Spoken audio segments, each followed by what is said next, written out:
have a First little time bit. we see him today. Oh, now he's just trying to he's save all face. nice. Aw. How you doing? Good. How are you? Good. Yeah, you usually have to acknowledge that he's grumpy before he turns Before it he around. warms up to you. You're like, He's like, Omar, you okay, seem a little I'll grumpy today. And he's like, change my am I? attitude. Oh, you're gonna be in this the whole time, Omar? Huh? You're gonna be in this one the whole time? Yeah. Is that true, Omar? Do you feel a little grumpy until we call you out on it? No, that's not true at all. We're live. Live. Seems like it is true. Nope. Wouldn't it be bad if you forgot to click record? We got a timer. Yeah, I'll do it wrong. We don't want to keep you all day. When do you fly out? 4:20 is her flight. 4:20. How lucky. Yeah. And you're in Vegas. Yeah. Eases the flight anxiety, they say. Yeah. Right, Brady? No, it's the It's worst. probably making it worse. I don't know. No, it's the worst is living in Vegas, and that is legal. Is going on runs, and you go around someone's like house, and all of a sudden I smell that. It's like it just makes me not run as like fast, getting that in my lungs. I hate it. Just hate it. That and laundry. When people are doing laundry when you're running. Really? I Like hate dryer the, I hate sheet the, smell? hate the smell. Yeah, the dryer Oh, sheet I smell when love you're the like smell of when you're laundry. running and you get that smell in, or you get that. Weed? You said Cigarette it. smoke's the worst. Oh, What? yeah. I Cigarette can't do smoke's the cigarette worst. Cigarette smoke too, yeah. But it's like I just hate that smell and then getting in my lungs Our when I'm doing physical CrossFit activity. gym is right next to a landscaping company. So we go early in the morning so all the guys show up to do Yeah. all their landscaping work. And we'll go out and run, as a warm up or even part of the workout. And then they're all smoking out there and it's just like, oh, Or the Yeah. exhaust. yeah. Can't do the exhaust. I'm And holding people my just like breath. let their vehicles Diesel like exhaust. sit there. I think they Can't do do that. that to troll you guys. Probably. Because CrossFitters They're tired of us CrossFitters running. aren't supposed to That's run what though, I would right? do. CrossFitters don't run. 400 meters at a time. I think when I get old, that's what I Sometimes might do. 800. Sometimes That one's 800. far. Sometimes 800 meters. Okay. I think I might just find a CrossFit gym and just troll it. Just sit out there and burn heaters. Just be like, how's it going over there, guys? I remember when I Make was fun of all young. the shirtless people. Yeah, that's it. Well, thanks for coming. Always. It was last minute, I know. Yep. We've been trying to make it happen for a while. We had been, yeah. I'd reached out earlier, and I can't remember what happened. You guys weren't in town, I think. Yeah, we were headed to family reunion stuff. Yeah, yeah. But we appreciate you dropping in today. I'm glad that it worked. But we have Calvin and Robert. Robert. True. Can't Terrible remember my butchered name. that. Scratch. Oh, let's make one a trail. No, leave it in there. Leave it in there. It's I like pretty it. early to get my lips moving. Yeah, Robin Ferguson. Did I get your last name right? Yep. Yeah. Nope. Nope. Missed it. Hey, when your last name's Kreitzer, it's pretty tough. You gotta be, try to get them right. But you guys you have a trophy room taxidermy Yes. out of- Trophy Room Taxidermy. out of St. George? and Trophy Wife Taxidermy.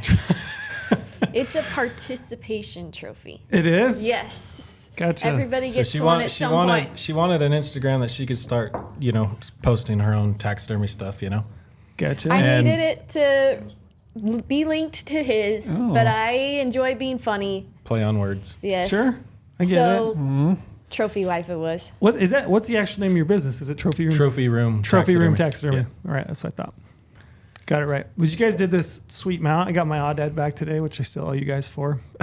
We'll get you Venmo. And you don't just have one Audad, you have I multiple. had 3. Yeah, they showed up with a full herd. Yeah. Our family. Family.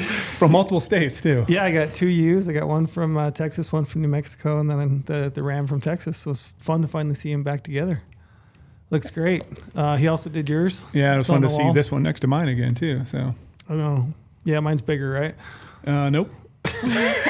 Mine's got more mass. I don't think so. Yep, more mass, and mine was a quarter inch longer. Hey, Not quarter true. inches. Not true. Yep. Get the tape out today. Okay, we can if you want to. Doesn't matter Nah, to we me. don't need But, to. I'm over it. so we'll get going. Do you want to do promo? Yeah, let's do a promo. Do you want me to do first? You want me to do promo? I can do it. I usually make you do it. Yeah, I'll do it. Run with it. You can make me do it. Okay. All right. So, as most people probably know, it is time to do some mapping. And so, if you want to sign up for a GoHunt membership, use promo code podcast, and you'll get access to everything GoHunt Insider, all the mapping on your phone, on the computer. You can do everything in the palm of your hand. And we're going to leak what we have coming up. Well, let's talk about what you get with the promo code podcast. You get 50 points back to the GoHunt Gear Shop. It's $50. $50. So you use it on spending some gear. Get some of those, freeze-dried meals or whatever you got going for scouting trips this summer. Or Buying save up for a freeze-dried meals backpack. already? No, I always wait till the last Those 2 are day weeks. before purchases usually for me. Yeah. But as I've seen, sometimes we do run out of the good flavors. Yep. And are we leaking stuff? Sure. Yeah, leak. Leaking? Run with it. All right.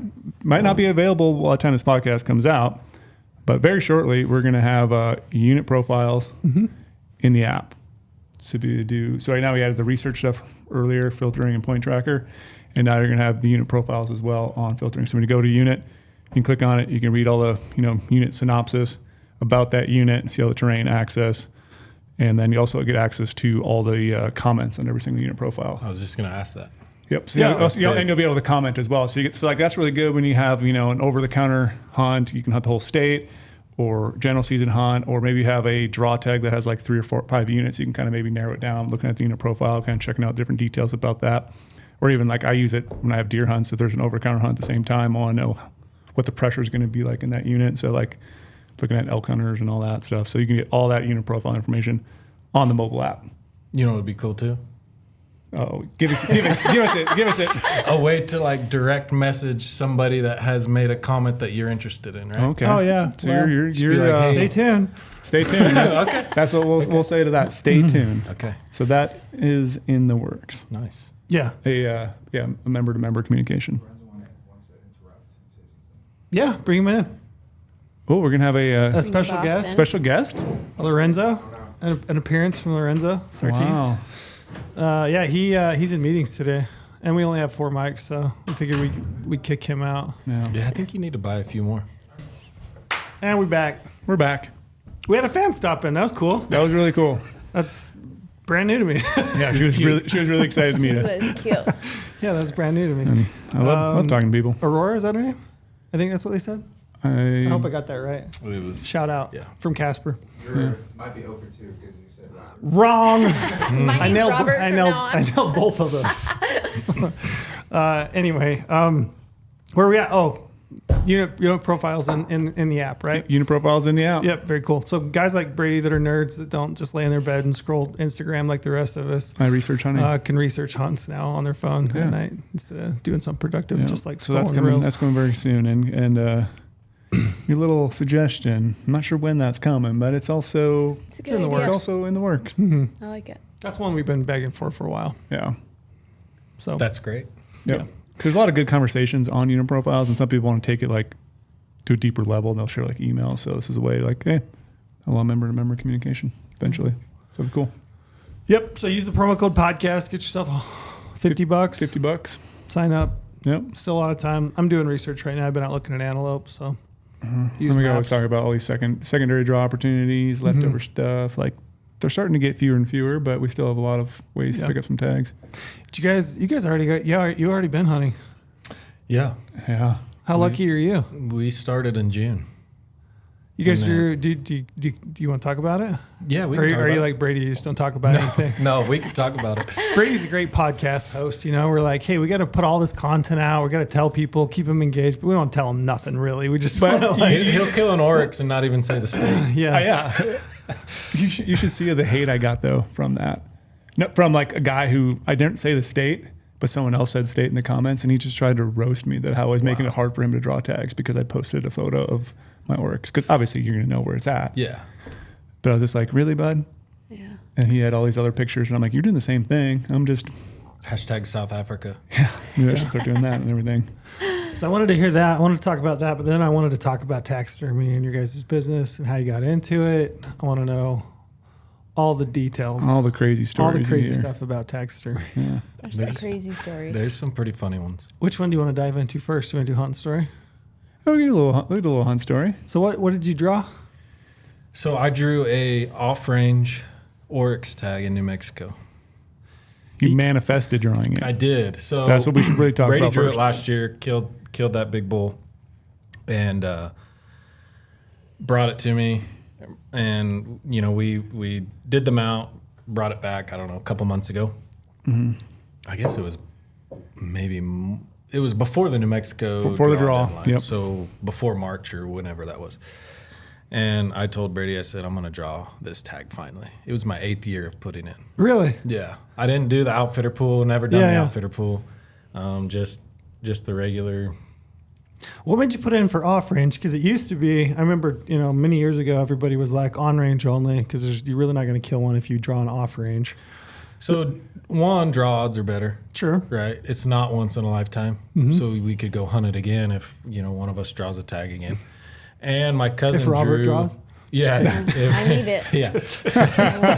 Sorry, we're friends. I wouldn't. My People cousin, don't know. We are we friends. might be by the end of it. I don't know. We might not be. so my cousin that lives in New Mexico drew that tag back in 2019, I think. And I went with him, just him and I, Gotcha. on the off-range hunt. And we thought it was going to be super hard. Like, we're probably not going to see any, but let's go down there and give it a shot. First day, we kill one. So it was like, in my head, I'm like, oh, it's easy. Like, they're just right there. I mean, we were hunting close to the range, right? We could, within a half mile. I remember everybody always talking about there wasn't public land to hunt. Like you couldn't find any land to hunt. It's hard to hunt it. So much public land. So much public. Too much. Got it. That's the problem. Yeah. Gotcha. Yeah. So it's worth applying for. Sounds like, I mean, or don't. I wouldn't. I wouldn't. I would, yeah. The meat's horrible. You're not going to see any Oryx. Not really cool animals either. Yeah, they're not cool at We're all. gonna have to cut this whole Avoid them. section. Go Anyway, hunt jackrabbits. No, so yeah, my 8th year of applying, I've drawn a couple tags in New Mexico, a javelina, a Barbary sheep, and then this Oryx tag. do you know what I like about New Mexico? I love their results. I love the green. The green, the red. Yeah, because you look down through it, you instantaneously know. You don't have to read between the only thing you have to figure out is like what the hunt code, right? Like what choice you Okay. drew. So there's always like a bit of I wonder what I drew. You have to go back and check the regulations, remember what you applied for or whatever. But that green, I mean, any other state, take note. There's nothing like seeing that green wish it- outline box. I wish it was like yellow or blue. Oh, so you could see it? Yeah, so I can see it. Colorblind. Yeah. I didn't know that. But, So, but it is cool. 6 in the morning or whenever they posted results, my cousin calls me. I'm at the gym and I get a call from a cousin. I was like, okay, this is probably good news. And he drew a desert bighorn sheep tag. Oh, hey. Yeah. Wow. So he's got that in his back pocket. It's on the missile range. So Oh, wow. It's the good hunt. Right on. Can't remember the mountain. So escaping he me, but- checked already. So he had already checked, and this is my 8th year of doing this, and I only did Oryx and Barbary sheep this year. So I'm like, I probably didn't draw again, but I'll get on and just check anyway. So I get on and I see that green for the Oryx, and I'm just pumped. So I call him back, and we're just like, You're at the, You're on we're cloud nine. giddy. Yeah, Are you at the gym, you say? I was at the gym. Yeah, How were your lifts the rest of the time? Were they just you maxing out Oh, you're everything? just yeah. jacked. I quit the No workout. creatine I was just like, pre-workout. No pre-workout. no, I was so stoked. And then I came home from the gym and wake Robin up, and I was like, Robin, guess what? I drew this tag. I drew an Oryx tag, and she's like, Oh, great. Did I draw? And I said no. And she said something really mean and went back to sleep. She said Can we F you see and went it? back to Yeah, sleep. Yeah, we can say it. Yeah, and you I can say that. rolled over and went back to bed. Yeah, it was. Like, I wanted to draw. Yeah. So I was on cloud 9, and then Brought you right back down Yeah. when Robin had to yell at you. no, She didn't even say congrats. no. Leave it to me to just bring him back down to earth. That's my job. So anyway, you have to look at the hunt code to see what hunt you Yeah. draw. I drew the June hunt. What choice? Do you remember? I don't remember. Gotcha. Were they all early? I put in for the summer ones. One because You're from St. George. You like the heat. no, nothing like that. One, the biggest reason was it's nice to have hunts that I don't have to worry about being gone for Yeah. during hunting season. So from September, really end of August through really December 1st, sometimes even longer. Like it's hard to be gone. Yeah. It's true. The life of a taxidermist. Yeah. Yeah, we'll put that in our back pocket because I want to explore that. Yeah. But Yeah. Yeah. that makes good sense in your app strategy. You probably try to load up springs and summers for your own hunting if you can. Yeah. Sounds so like you we need to went, become a bear hunter. Yeah. Just saying. Yeah. And then we also drew mouflon sheep tags in Hawaii. Oh, Our- really? Our first year of putting in. Most people don't even know about it. I will say right now, I did not know that. But yeah, we drew them on the island of Lanai. So when does that kick off? It's a 3-day hunt. It's August 15th, 16th, 17th. I You think. both through? Yeah. 16th, Yeah. 17th, That's sweet. 18th, something like that. So for that hunt, how many days did you actually book to go down there? You gonna hunt for 3 and then vacation Yeah, for so we're 4 or flying 5? into Maui. God, this Gonna hang sounds out like in a Maui terrible for hunt. a I have to go day. to the beach for a minute. Yeah, and then we fly to Lanai, hunt for 3 days, and then we fly back to Maui for 3 days of. We'll probably hunt a little more. I've been doing this all wrong. It Yeah. sounds like. We'll hunt on Maui, but we'll also go to the beach. Right. There you go. Did you do any scouting for your Oryx hunt? No, None at all. no. I tried to talk to Brady. Can you And- scout for and he Oryx? you didn't- think? Is it like effective? You could, but I mean, you get They're the whole pretty nomadic. You get Yeah. you get the whole month to hunt. Sure. I mean, not many people can take off the whole month to hunt, but like I feel like you have enough time if you want to go for there for 5 to 7 days. It just seems like they wander so much like that you it said, wouldn't they're really nomad- that they just- advantageous to even maybe put too many days in ahead. Yeah. And it depends on the hunt too, right? If you draw one of the winter hunts or the fall, in October or later, October through February, let's say. I mean, you can hunt them all day like an antelope, but these summer hunts are tough. I mean, it was 104 degrees Yeah. out there, No no shade, and so like middle of the day, you're driving roads, sitting in the AC. Did you both? You both went together? Yeah. Yeah. Yeah, so me and Robin, and then I got 2 cousins that came with me. Gotcha. They're both New Mexico residents. Are you tent camping or are you staying somewhere? No, we stayed at one of my cousin's buddies' ranch house. He had like a whole hunter lodge set up. He leases it out for elk hunts and stuff. Gotcha. But stayed there, had our own bedroom, bathroom, kitchen. I Nice. kind of That's feel very like you nice. missed out on the full experience Oh. by not camping it and putting the little tent out and trying to sleep in the 100-degree tents. Yeah, that would have been rough. There would That be would no have really sleep. put me into a bad spot because I went to a bad spot already on that hunt. It was really frustrating, and I got like It was emotional. I got like depression. Really? Yeah. We Why? all kind of took a dip on the 5th day. That morning, we didn't get anything, didn't see anything. It's so hard because we'd get up on whatever high knob you could. I mean, sometimes it was a 30-foot rise, right? Just whatever elevation you could, and you'd glass and you'd find Oryx.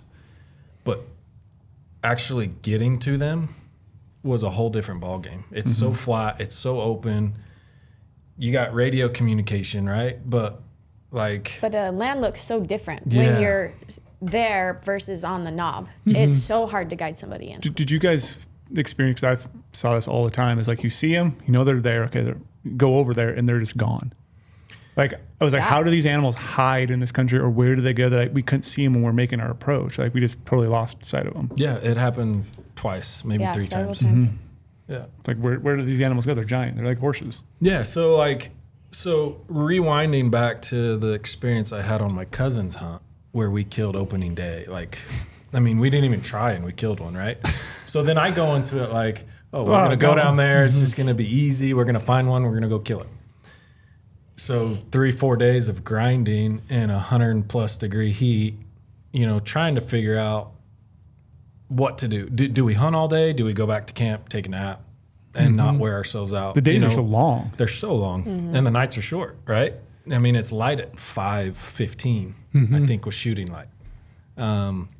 So anyway, that 5th day, we get on some Oryx right in the morning, make a stalk. It doesn't work out, and then like I just kind of like my whole emotional capacity just went out the drain, and I'm just like depressed. We went to lunch. Well, it wasn't just you. Like mine went down too, but I'm trying to hold strong for him because I know his is even worse than mine. So, That's hard.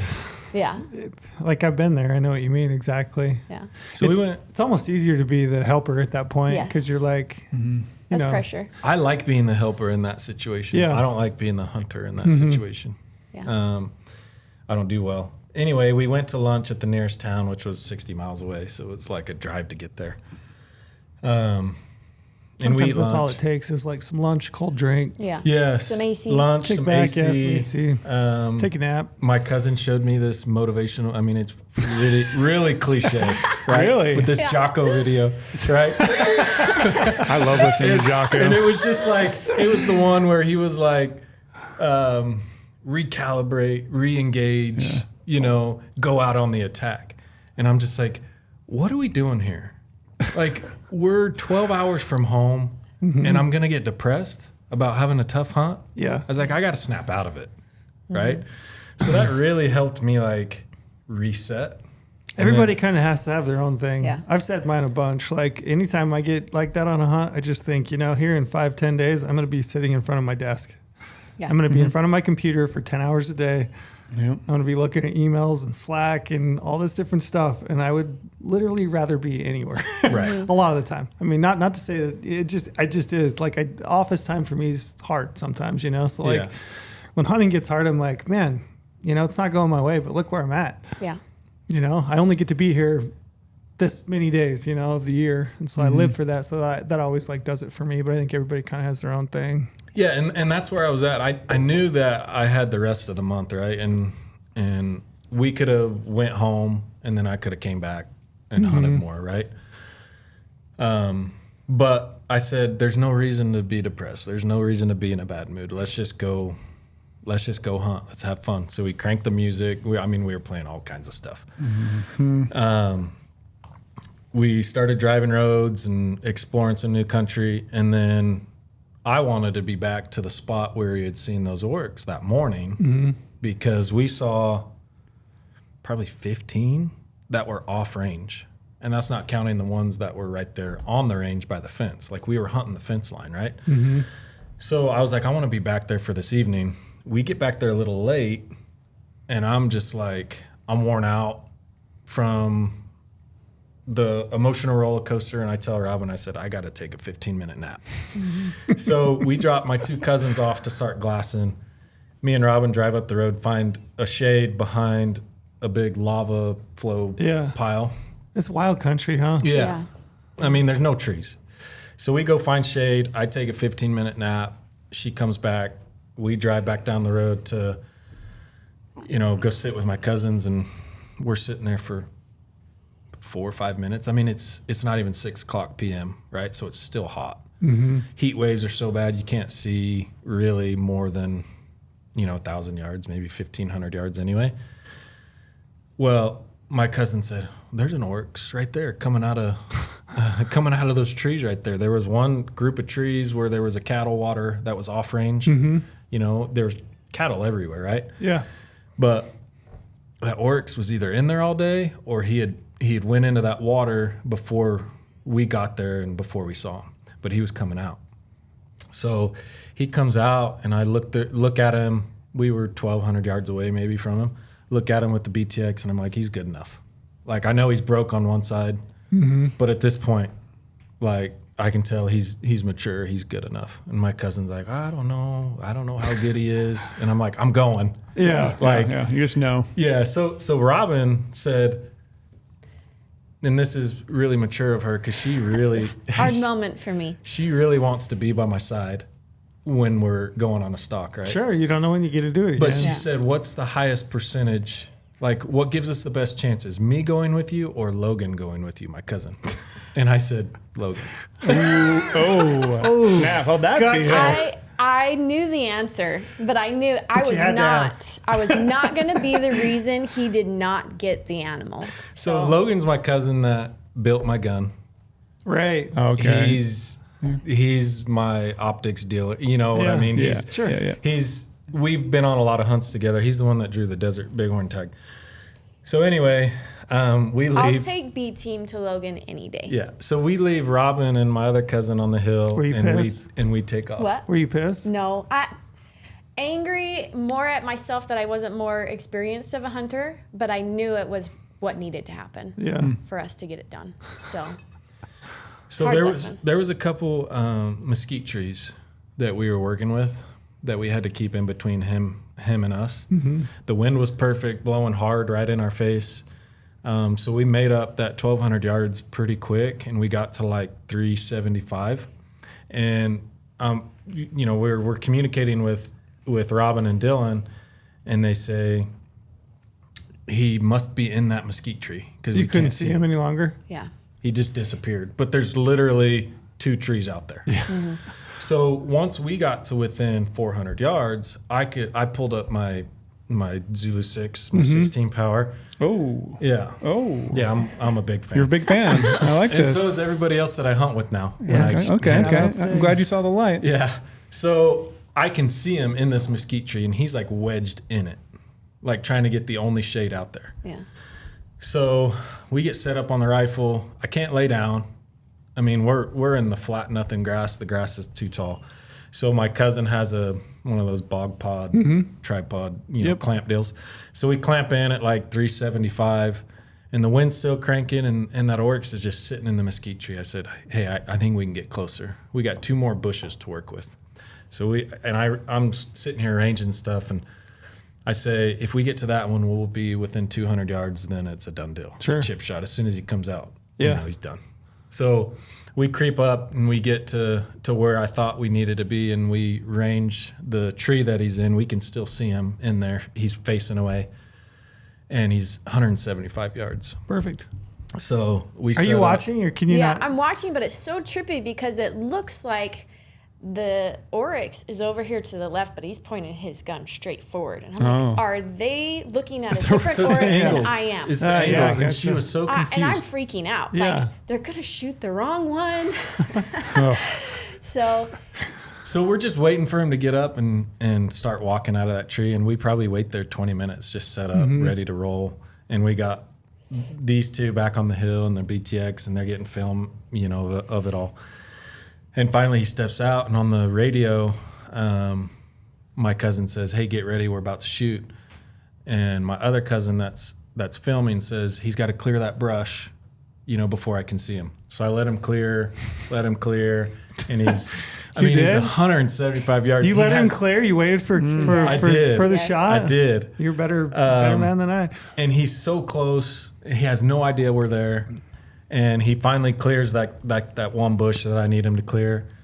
And then, he was taking a step when I shot, but at that point we were so close. I hit him. From my perspective, he looked 20 yards away. Yeah. I was like, how On does the this video, animal not it's see insane him? on the video. It looks like I can reach out and touch him. Yeah. Yeah. So anyway, You high got video shoulder. of it then? I have, full video. Did you Drop video. save all your Instagram stories, the highlights? Yes. Yeah, I thought you did. Yeah. So Yeah, that was They're on people my- go it check was, them it out. was or fun to whatever. follow along with that. Yeah. Yeah. Yeah. So anyway, dropped him, just high shouldered him, perfect shot, That's so and cool. started celebrating. Gave That's my awesome. cousin a hug. It's all on video too. Yeah. Like Yeah. we're hugging each other like little girls. But Pretty cute. Those are the best moments, though. They really are. it is really special. I mean, on a special animal like that, right? Yeah. Yeah, you just don't get the opportunity, you Right. know? I mean, they're a neat animal. And I think as much as, I mean, you talked about like this, size of the horns or whatever, and he's broken, but he's super heavy, right? But I think the trophy in those animals is just like the experience, and then the hide, the cape itself. Yeah. Such They're an so incredible gorgeous. cape, and just such a cool animal. That's Yeah. cool. Yeah, your harvest photos were awesome. Yeah, we did our best. It was good timing, right? It was like that sunset. Yeah, perfect light. Yeah. Perfect lighting. That was really cool. Yeah, well, that was just barely, right? How many weeks ago? 3? Not that long ago. June I don't even know. 15th. That's awesome. Yeah. Have you Yeah. eaten any of it? Yes. Yeah. It's good. Yeah. He was old. Yeah. This bull was old and really shrunk up, hips sunk in, ribs showing. So I don't think it's probably as good as it could have been. Interesting. She's Right. old, but it's still good. We Yeah. burgered a lot of it and then steaked, all the steaks. Is that the first time you eaten it? Yes. Actually, no. I ate You ate some of Brady's? Oh, yeah, get some of mine. Yeah, I He give made some yummy. How do little- you rank it as far as elk, deer? It's better than elk and deer. Yeah, I by think it's far. better. Yeah. For sure better than deer. Even an old bull, huh? Yeah. Better than elk. It's Hear that? Better than no. it doesn't smell. A lot of things in life are better than animal elk. It's not itself. gamey at all. You know how when you kill a mule deer or you kill an elk or, an audad's terrible, but Antelope. they've got a smell. Yeah. For sure. An antelope for sure has a smell. These didn't have a smell. Like it was weird to sit there and butcher it up and cape it and all that and not have to worry about a smell.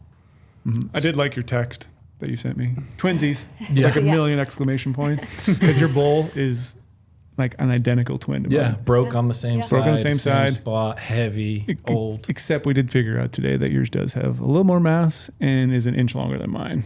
So Must- twinsies on the bigger side. Must run a theme. I see a theme here. He was 1 year older.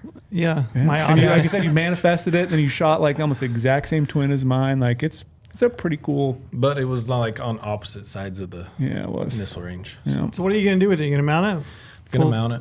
You can do shoulder Yep. mount. Yeah, just I don't know. Haven't decided yet. Do you know a Shoulder guy? mount of some sort. Do you know a guy? I know a girl.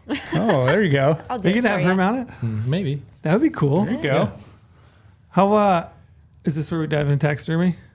I think we dive into taxidermy. I mean, there's not much else to the Oryx story besides for No, it was just they're good. super cool. Meat tastes good. It was, he died 100 yards from the range on the public side. Gotcha. So we were able to get a truck almost right to it, Right load it on. up. And he wasn't big bodied. Usually they're probably like a cow elk. Mm-hmm. And I think he was like a big mule deer. Gotcha. Like he just wasn't very heavy. So we were able to load him up whole and then sit there and butcher him on the tailgate. Yeah. Do you cape the whole body? Did you? Or I you just just did cape a- shoulder? Yeah. Did you save the tail? I saved Yes. the tail. Yeah. Had there to you do go. that. I didn't get the back skin, but I saved the tail. That's the part I'm torn with. If I ever killed one, I almost think I would just Euro it and then do like a rug. Like one of those like zebras Yeah. kind Yeah, of thing. because That'd the be hides cool. are so incredible. They're Yeah. really pretty. Yeah. That's where I'd be torn. But then That's a lot of work Yeah. to rug a whole hide like that. Especially in those temperatures. There's Belly there's no cut. shade. Yeah. Yeah. Is it feasible? Yeah. I mean, I want to get into these kinds of tips and tricks when it comes to taxidermy, but I mean, everything I always hear is, like, especially early season, summer, archery hunts, August, September, everybody's always worried about hide slipping. Yeah. Well, if we would have killed mine, like, let's say 9 or 10 in the morning, Mm-hmm. I'd have been a lot more worried. Yeah, Right. but it was nighttime. But it was, When we were 30, keeping. 45 minutes before dark. And Yeah, you got lucky then. Yeah. For Yeah, sure. we did. Gotcha. It was not fun skinning mine out in the 100. I think Yeah. we had 103 and then the degree lodge temps. that we went back to had a big deep freezer. Mm-hmm. So we took all the quarters and all the meat and the cape and threw it in the deep freezer. Froze it solid. It didn't freeze solid Mm-hmm. by the time we left the next morning, but it was cold. Gotcha. Yeah. Cold enough to where I felt good driving it home. Gotcha. Yeah. We got lucky there. For Yeah. sure. How'd you guys get into taxidermy?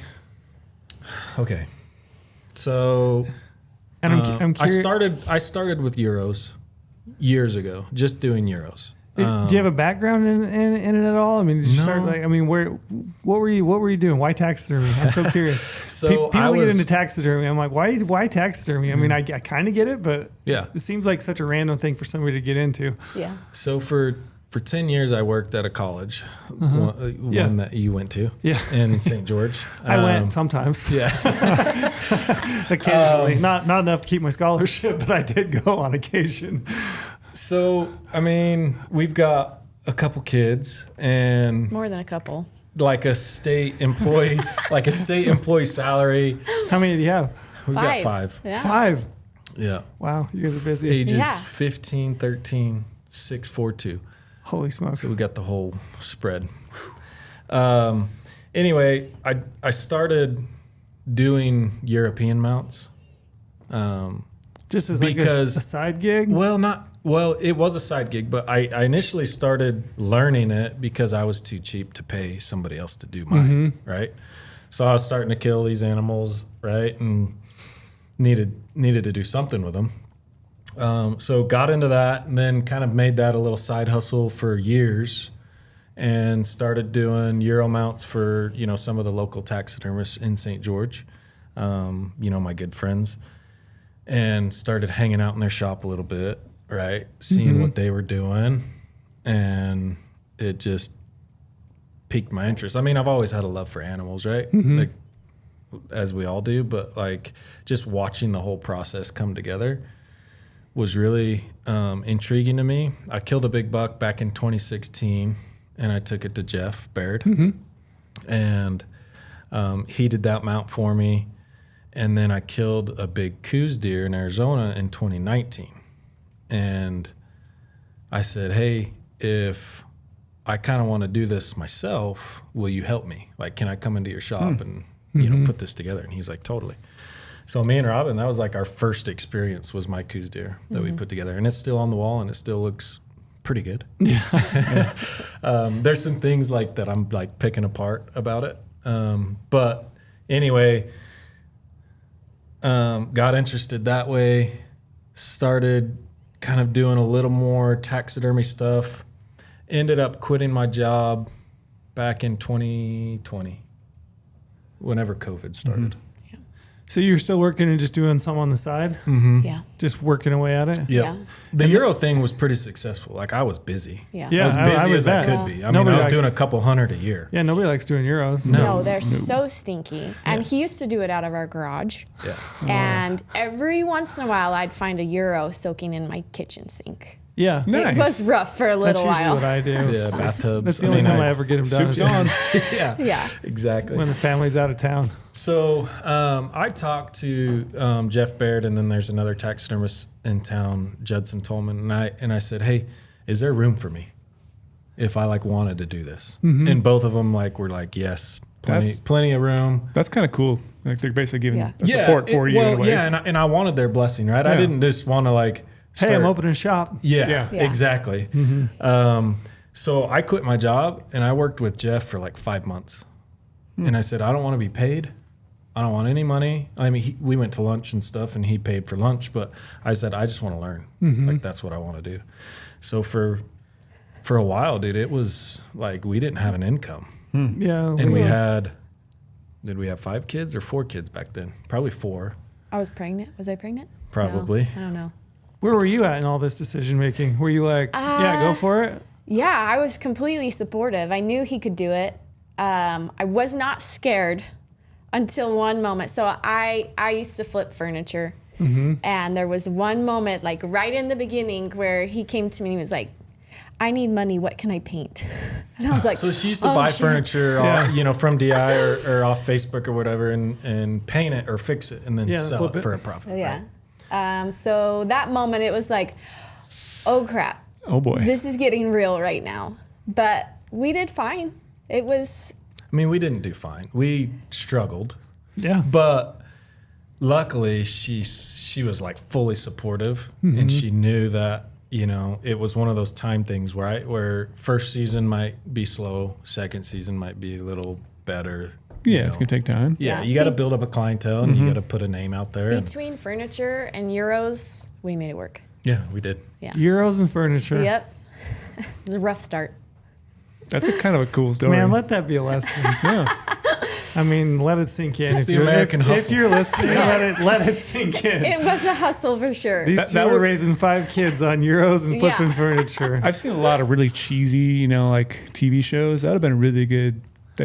Like one of those like American Picker type TV Dude, shows. we But he's could like, have, we could have easily had a TV show. We got in a lot of fights over the amount of furniture I that she had would to bring home. support us. Yeah. I was mean, just our taking driveway, anything. our carport, our backyard, it was just full of dressers and That's a tables and hustle. nightstands. It, and- it See, was. this would've been I a can't really believe cool I did story. it now. Yeah. Looking back, At what point did you get interested in? I was interested right away. I mean, there were signs when I was a kid. You guys, that sounds terrible. here we go. But when I was a kid, my dad would take us to national parks. We'd get up and go search for animals, always looking, never trying to kill anything. But I had an older brother who liked to count all the animals and keep it in a notebook. And so when we passed a field of antelope, it wasn't like, oh, that looks like 100. It was 1, 2, 3, 4, 5, 6. Like he's trying to count it. Trying to be like my older brother, but a little bit different. Does he have a bird book? A bird book. Yeah, they like keep track of birds. Pretty much, but for animals. Like okay, gotcha. we saw this many deer, this many animals. Anyway, I started keeping track of the roadkill that we saw. Nice. Okay. like literally taking notes. Yes, I had my own Are you trying to notebook. give this to the Department of Transportation then? Be like, hey, here's some information. I'm giving you some data. You want to pay me for this data? There were a lot of unknowns, you guys. A lot of, I can't Okay. tell what that is. So just, I always had a love for the animals, always had an interest in the dead animals for whatever reason. So when things started picking up, he didn't really figure out that he couldn't do a lot of hunting during the hunting season for about 2 years. Yeah. So it was a lot of animals showing up in my backyard that I was like, I'd be out on a hunt Okay. and get a text or a call, and I'm like, yeah, you could just go through my gate, drop it in my Yep. backyard, I'll get to it. except I was never the one that could get a hold of him. So it was, okay, I have to figure out how to skin this out on my own. Or YouTube channel, figure out how to skin a coyote. There was an elk at one point. I was 7 months pregnant, put my kids to bed at 8 o'clock, and then I had to go teach myself how to skin an elk out. 'Cause you were going on and the it hunt? was rotten at that point. This was just for a Euro, so it sat in my backyard for a couple days. Because I didn't know what to do with it. I couldn't get a hold of him. And this is like October, November, so it's not in St. George. It's not cold. No, you're in the 90s. So then she took it and put it in my shop, inside my I didn't shop, want to smell it. for a couple days. Everything And in I the shop and now I called her smells. and I said, "Hey, I don't where's think- that elk? Like, what's the status on it?" She's like, "It's in your shop." And I said, "You can't do that." So she's 7 months pregnant. She drags it back out of the shop, and she's even got a video of her doing it. But she, Oh, I'm gagging Flushed the it whole all. time. Like it's green and pussy at this point. And I'm gagging. And I can't even tie my shoes, you guys. Like trying to bend over And you're trying to do a Euro and to that's skin gross. this. It This is was so gnarly. Most women wouldn't do this, I don't think. I picked a winner. I mean, I Yeah. can tell you a story. So my brother killed a bull, and we had, when I was a kid, we had a Subaru, and we had like a trailer, and we would only go to Richfield like once every 2 weeks to get groceries, or 3 weeks, right? So my mom goes to Richfield with this trailer attached to the Subaru, and she goes to pop the thing open. She's got a whole bunch of groceries, and there's an elk head in the back. oh gosh. Yeah, bull. And this was like back in the 80s, right? And so she's got this elk. She needs to put her groceries in. And there's a guy walking by, and he's like, "Oh, that's a pretty good bull." And she's like, "Do you want it?" And he's like, "Yeah, I'd love it." She's like, "It's yours." And so she gave it away. That'll teach your So brother that's a how I lesson. think most people would react, rather than figuring out how to skin an elk head out Yeah, that's been well, crusty you know. sitting in your garage. That's crazy. I at least knew we had a business that Yeah. I had to figure out how to do parts of this. Yeah. Well, and then wasn't it once when Omar, when he shot his bull, he had it sitting here in the Vegas sun for quite a while, and he was trying to get it up to you guys. And weren't you, Robin, I like was down? in town. You were in town. Luckily, My parents' house. had brought a truck down. Oh, you had a truck? I thought it was a different. Yeah. I thought it was a Oh. car, and No, I got to she go brought a inside with truck. it. So Yeah. Omar gave the stink. Like it was. It was It pretty smelled so stinky. It bad. was ripe. Yeah. And well, was he very called right. me. He said, "Hey, what do I do? Like it's bad." And I said, Give it to my wife. I said, "Do you have it? Do you have anything that you could soak it in? Just water, right? Just to get the maggots to knock some release a stink little off bit, it, knock yeah. some stink off." So he soaked it in his Yeti cooler, which was probably Oh. a bad idea for him. Yeah. Potato cooler. Yeah. Oh, it was GOHUNT's Wow. cooler. Nice. I'll make sure Oh, I don't boy. borrow that one. Yeah, and then he brought it over and threw it in the back of Robin's truck. So Robin, that's See, she's crazy. a trooper. I try, Yeah. but That is so wild. And the funny thing is, like, that's her favorite part of taxidermy now. I do. She likes the skinning. She likes, I always enjoyed the skinning videos. she likes and the caping. Yeah. when you're just like, this, I don't know. She Okay. likes the fleshing. It's like ASMR. You like the slime and stuff. For me, like I don't know what it's like picking zits. It's really satisfying. So I do enjoy, for whatever reason, I enjoy that part of But it. do you enjoy when Omar and I bring some bears in? It depends on how stinky they are and where they go. Like if they just go in the backyard, it's okay. There's air. But if the second it goes in the shop, I'm out of there. I can't take it bears are anymore. pretty bad. Especially the two that you brought a couple years ago. Yeah, those were. There was like 1,000,000 ticks on them. Yeah, and these bears, we do have some. We have more bears we're going to give you on your way out. Yeah, but the ticks are dead. Yeah, the Let's ticks are hope. pretty bad. They're going to be dead. It's been frozen for quite a while. But no, we found it 3 days after we were fleshing their bears. We found a tick in my daughter's hair. Who had slept in her bed in the house? 3 days later. I apologize. Those ticks they're wild. Yeah. This is so crazy. And I think I Life of a killed. taxidermist. I think I killed a I couple guarantee hundred. you, anybody that's listening to this right now is like, nope. You insane. sent me some crazy. videos These guys are crazy. of the ticks walking around your shop, like when you're Yeah. skinning my bear. Yeah. I don't like the ticks. I can't do those. Well, bears in general, fleshing them is not fun just because the grease. Yeah, and- fatty. yeah. She's got to wash her hair after. Yeah. It gets everywhere. I don't touch my hair, but I've got an itch and I itch with my forearm and then I can smell bear in my hair all day and I can't. I just got to wash my hair. So did you both go in? So at what point did you both go full in then? Like from the jump, like from the get go then? Pretty No, much? so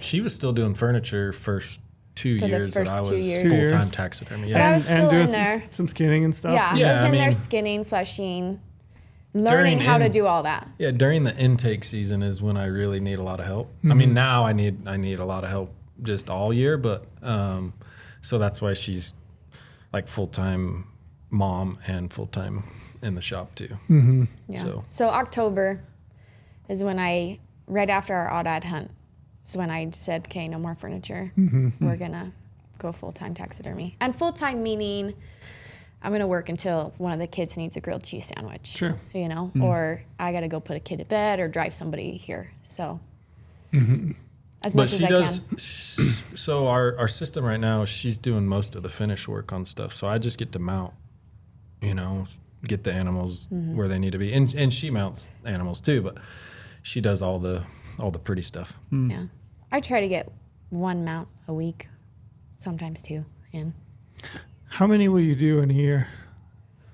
Do you have any idea? That's Do you to ever be put- determined. But Do you ever put pen to paper and We figure it gotta out do some how math for much that. that is? Yeah, I mean, I have. The thing is like timelines for taxidermy right now are all over the place. Like I've finished deer that were killed in November and December, but I still don't have capes back from archery bucks. Right. Gotcha. Huh. So I'm using 3 different tanneries, and I don't think necessarily, at least the tanneries that I'm using, they're not necessarily going in order either. Right. They're just getting batches done of whatever they're in. pulling out of the pile. So I'm getting, you know, capes back that I probably shouldn't get back, and I don't have capes back that I should have had back, you know, a few months ago. So Interesting. as far as like in 1 year, I mean, it's got to be a couple hundred. What I'm curious, what is the demand for taxidermy? Like, in how many years you been doing it now? Going on 4. 4? I'm in my 4th. Yeah. 4th year, full year. And I mean, you have friends that are taxidermists, Jeff. Yep. You've known those guys for a while, but what do you think the overall demand for taxidermy is? Is it increasing, decreasing, the same?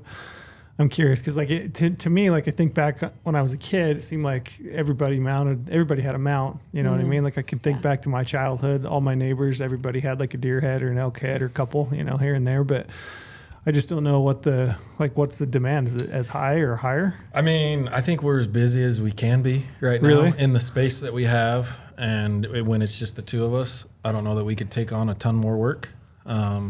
And the other taxidermists that I know that are good, right? Like they're in the same boat. They're turning down stuff. Yeah. Interesting. So I think the demand is out there, but there's also a lot of DIY taxidermists. Really? You know, that'll Yeah. throw a couple mounts Yeah. together a year that Brady? people find. I've actually tried before, and I did not do anything successful. I feel Especially on bad the for that Euro mule deer side. doe hide. Like on the Yeah. Euro side, like anybody can do a Sure, Euro, yeah, right? I know people that do Euros, but I mean like a full Like a shoulder full mount shoulder or something mount. like that. Yeah.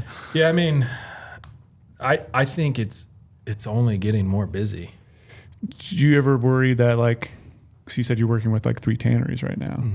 'Cause like a tannery could be a limiting factor though. Like if you can't find a good tanner or they go out of Yeah. business I've somehow. I've like, had nightmare. yeah, it's like that to me finding seems a good like tannery. you got to have one that's going to last a while and does a really good job. Yeah. I mean, I was using a tannery, a year and a half ago? That was a different one than what I'm using now. For this reason, I got back a batch of hides and lost 7 mule deer capes. Yeah.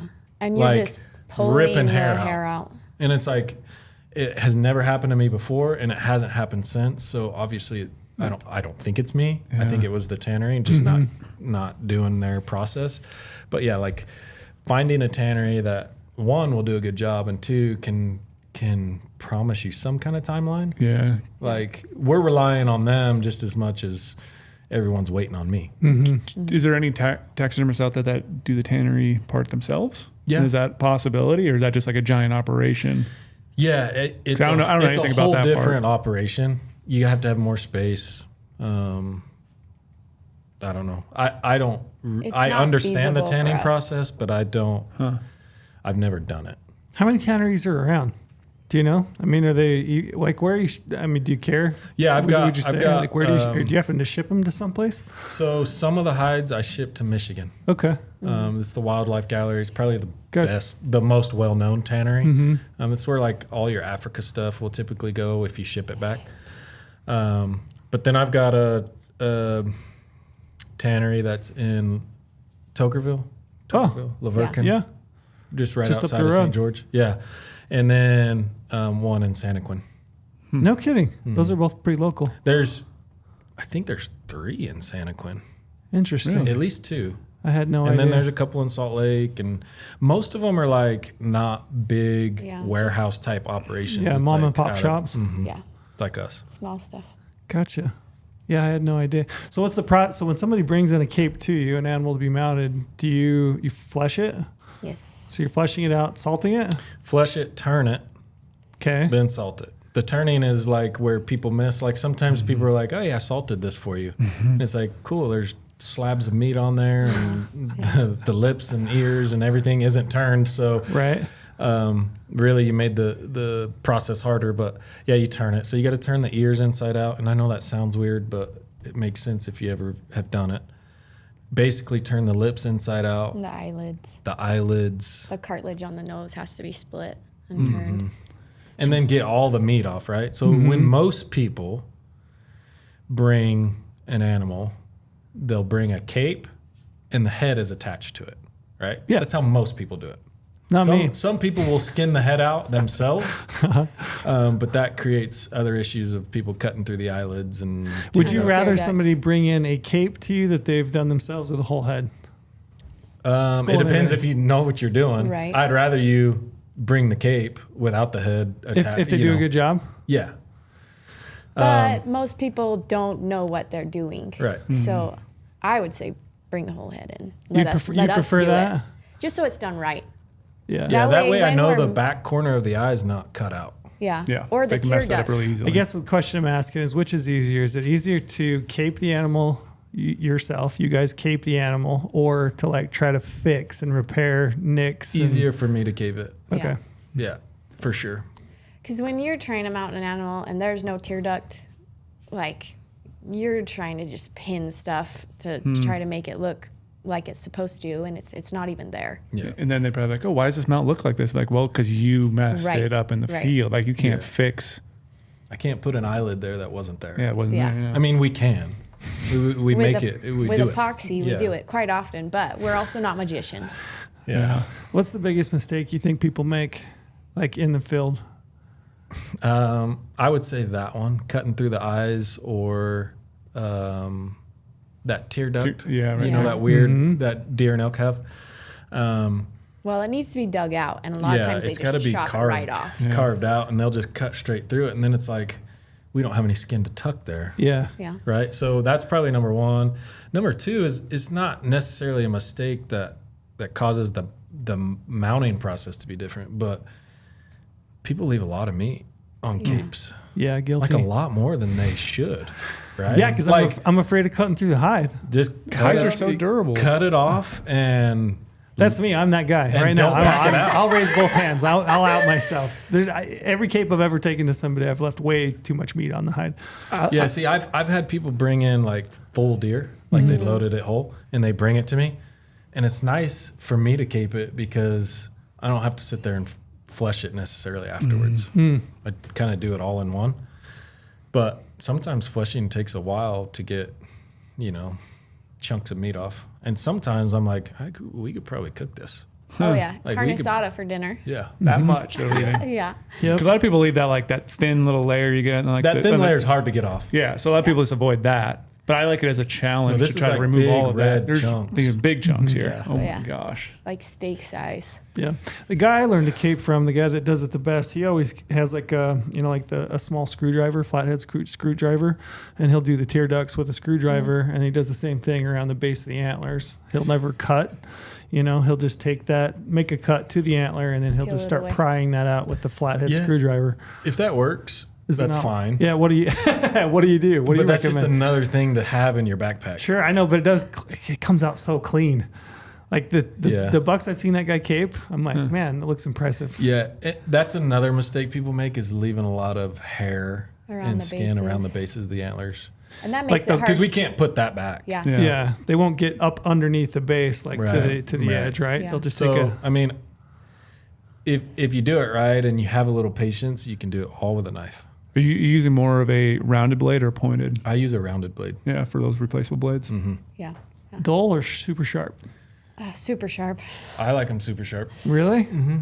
I always thought dull would be a little bit better, just because it's For like certain parts, It is if you don't know what you're doing, yeah, because then you won't make mistakes, holes and stuff in the hide. But even holes in the hide, depending on the season, right? If it's late season, holes in the hide, that's not that big of a deal. I mean, yeah, it is for us because we have to sit there and sew it, but usually it doesn't But they'll show. cover well. I like a dull blade around the face when I'm turning the face, because you make less mistakes. But for everything else, I want a pretty sharp blade.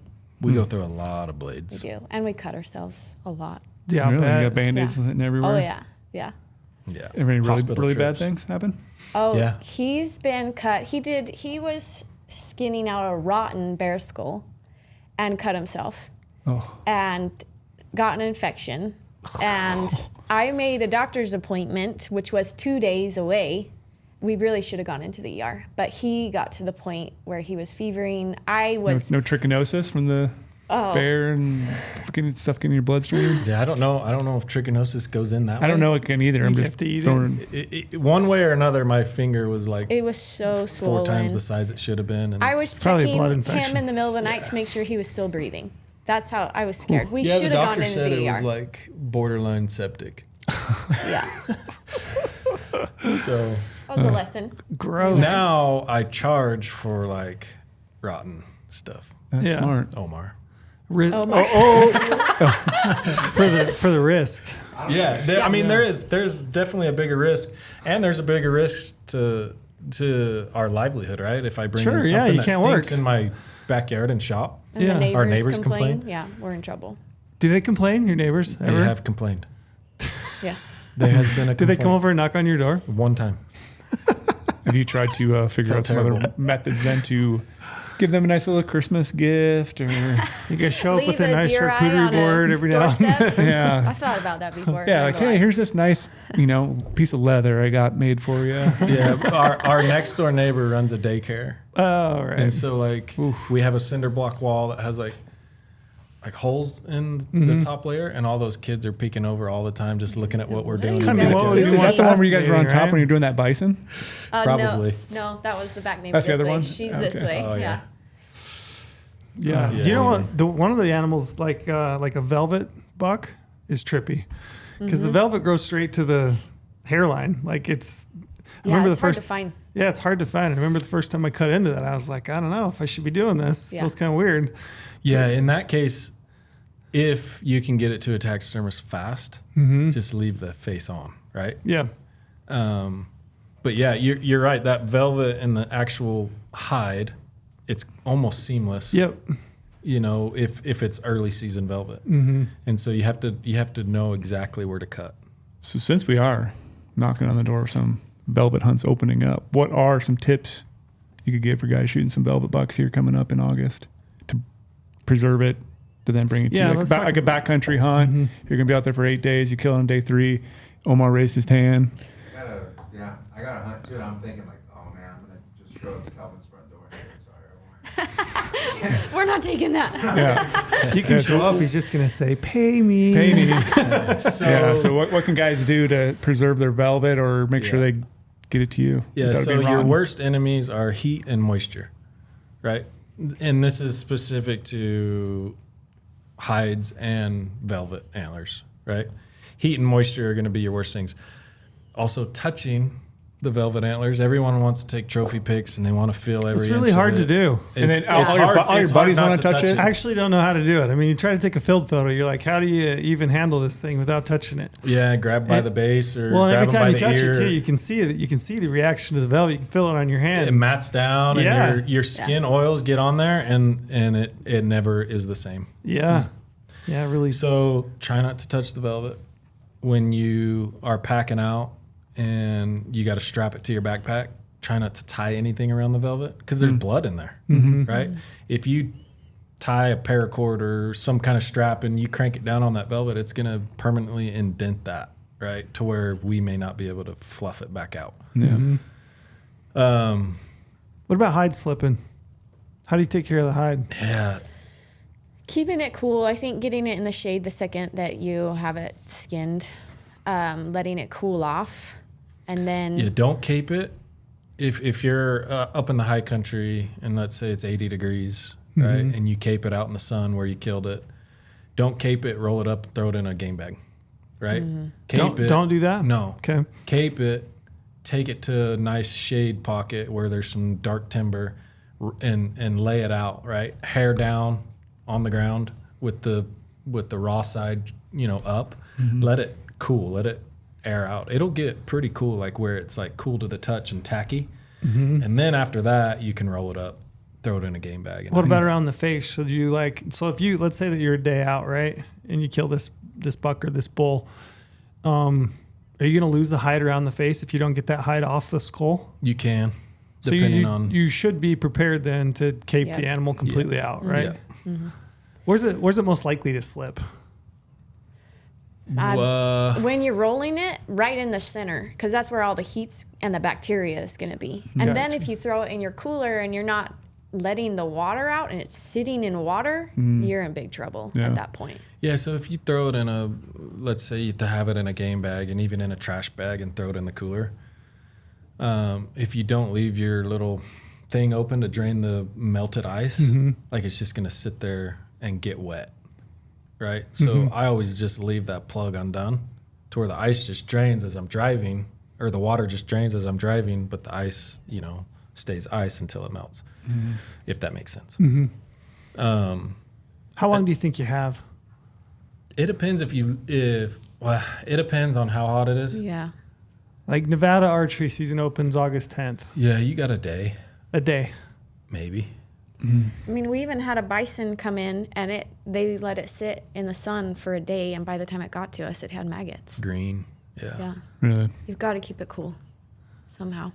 Gotcha. Do you believe in any of those sprays and all that on velvet? If you're out there in the backcountry and you and your buddy have a tag, buddy kills on day one, you want to stay back there. Like, is something like that going to work, or is it going to mess things up later on? And you should just try to find a way to keep in the shade and bring it out. If it's that situation and to your last resort, like, it will work. It will definitely work. Will it turn out as good? No, it just won't. There's a way to do velvet care, and I learned it from Jeff, and I think he's one of the best. Yeah. But if you do it like he taught me, like he does, it turns out really, really good, really, really fluffy, clean. Yeah. Keeps all the mass. So right? That spray stuff, all it does is take moisture out, and so all that velvet will just shrink right to the bone, and you'll never get that mass. You know how, like, if you kill a buck on August 10th in Nevada, I mean, it's not even done growing. Yeah. Right? It's still balled up. You can keep that if you take care of the velvet right. Because I've done the old formaldehyde, take a needle back there, a little bottle. I've done the whole poke a hole in the tips. I've injected myself through all the blood veins, tip it upside down until it was like dripping out, and did it that way myself. I know a lot of people don't do that. Maybe I messed up on it. Did it turn out? One of my friends' bucks. Yeah, it turned out. Yeah. Like, I Are can you do allowed it. to pack formaldehyde around? Yeah, I got I don't think you are. You can't.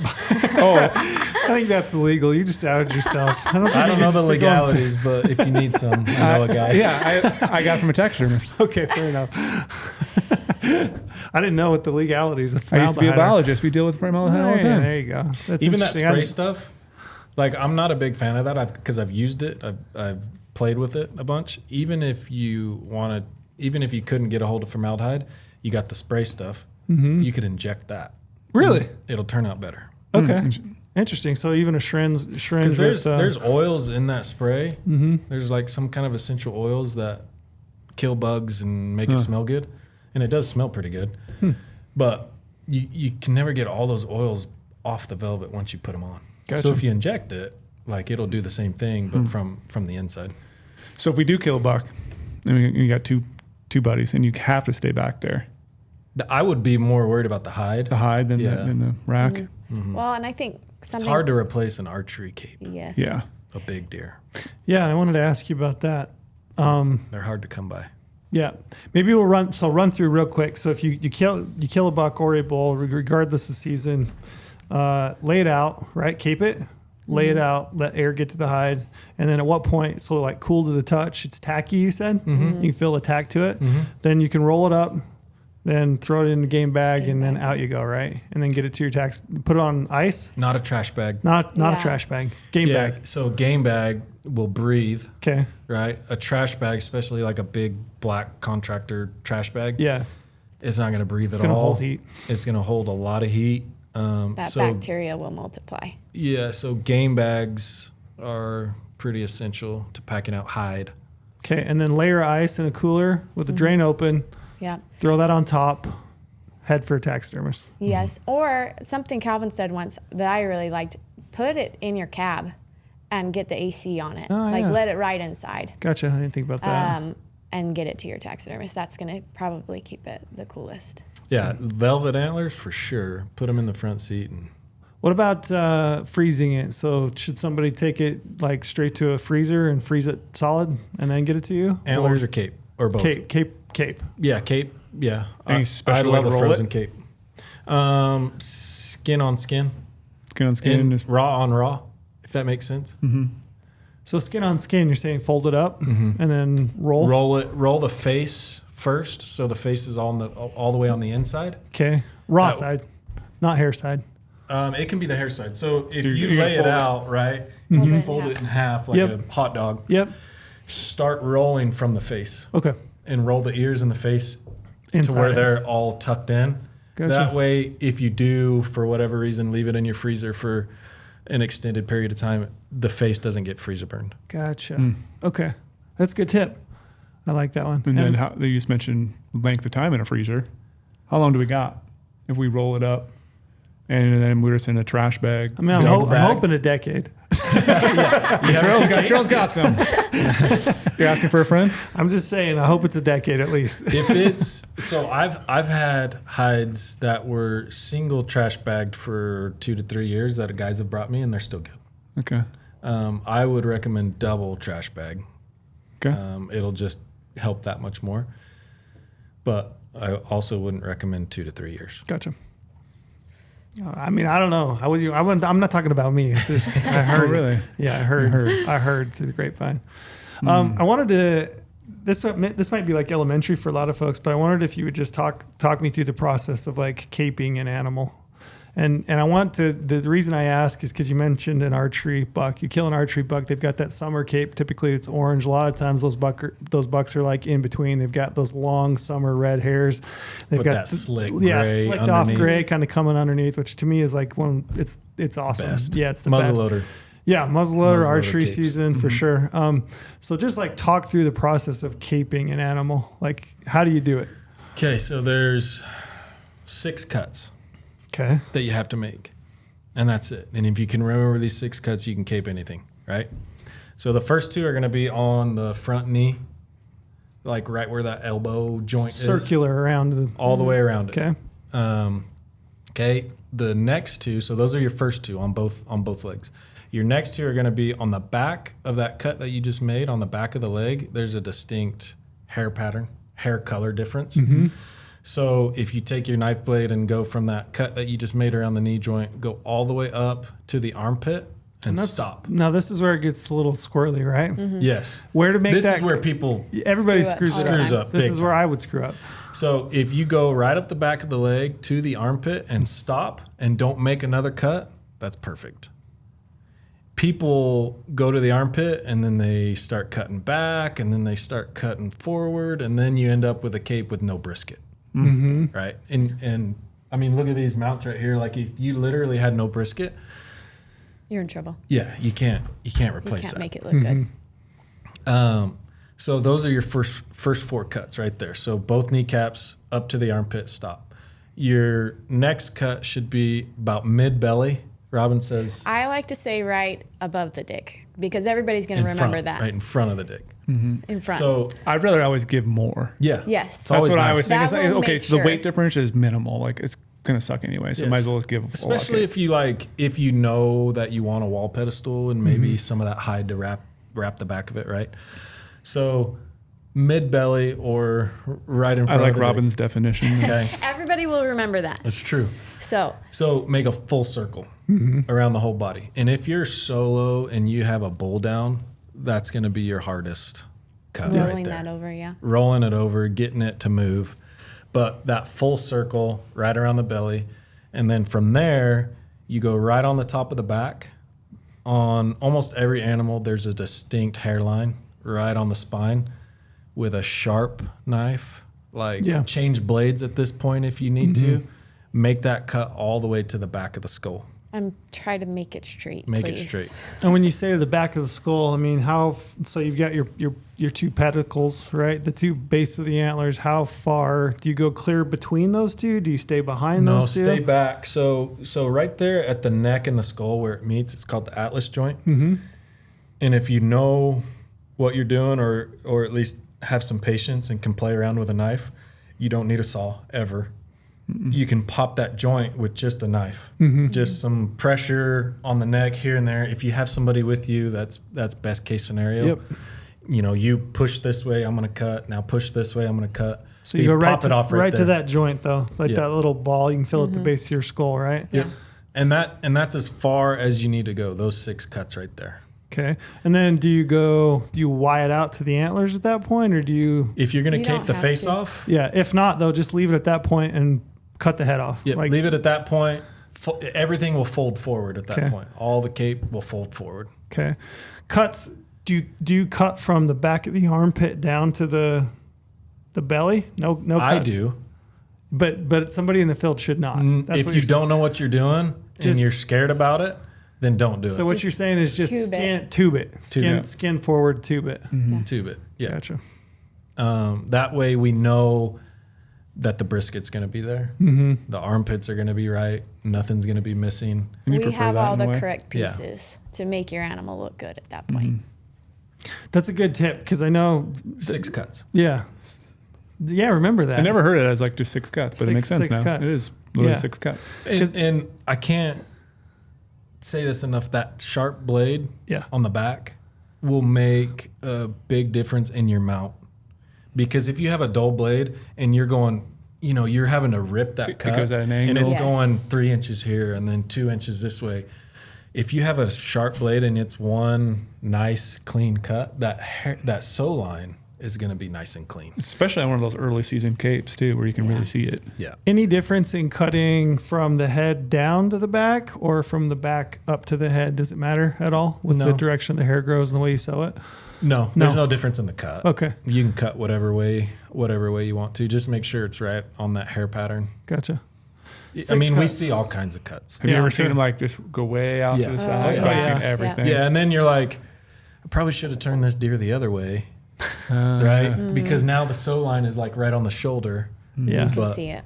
this is Yeah. the turn they wanted. Yeah. No, that makes good sense. 6 cuts is a good tip because I remember last year I killed that buck, velvet, summer cape, kind of that mix. And I called Jeff. Like I had some cell phone service and I was like, I'm just going to call Jeff and find out what the hell I need to do with this cape. And I was like, I really want to preserve this. And that's what he told me is tube it, which you can basically tube that out. The mid. On an elk, it's tough, right? Sorry, we just had our producer Omar. over here so on the gram. On an elk, it's tough to really do anything. They're just Sure. big. Yeah. So hopefully you have somebody with you to hold a leg and Yeah, I think if you're doing an elk, you're going to have to make that cut midway, and then you're going to have to like peel that part forward, start pulling quarters off, and then make it manageable to then flip over and make the second cut, which is Yeah. what I've never and let's be honest, you can always buy an elk cape, yeah. a replacement. If you have to. Right? Mule deer, not so much. Yeah, elk are everywhere. Yeah. It's like they're like carp. I They're all know. over the place. Thank heavens they are. Yeah. Yeah, are there animals that you prefer to work on over others? I like variety. I think I like variety. I do not want to work on a bear. That's probably the worst for me. a raw bear. So you hate me that I just giving you 2 bears. Brady, I'll do your bear, I guess. Okay. Only because I like you. Anybody Okay. else? No.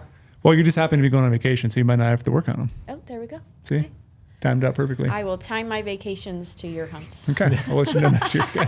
No, I mean it's hard to not love mule deer.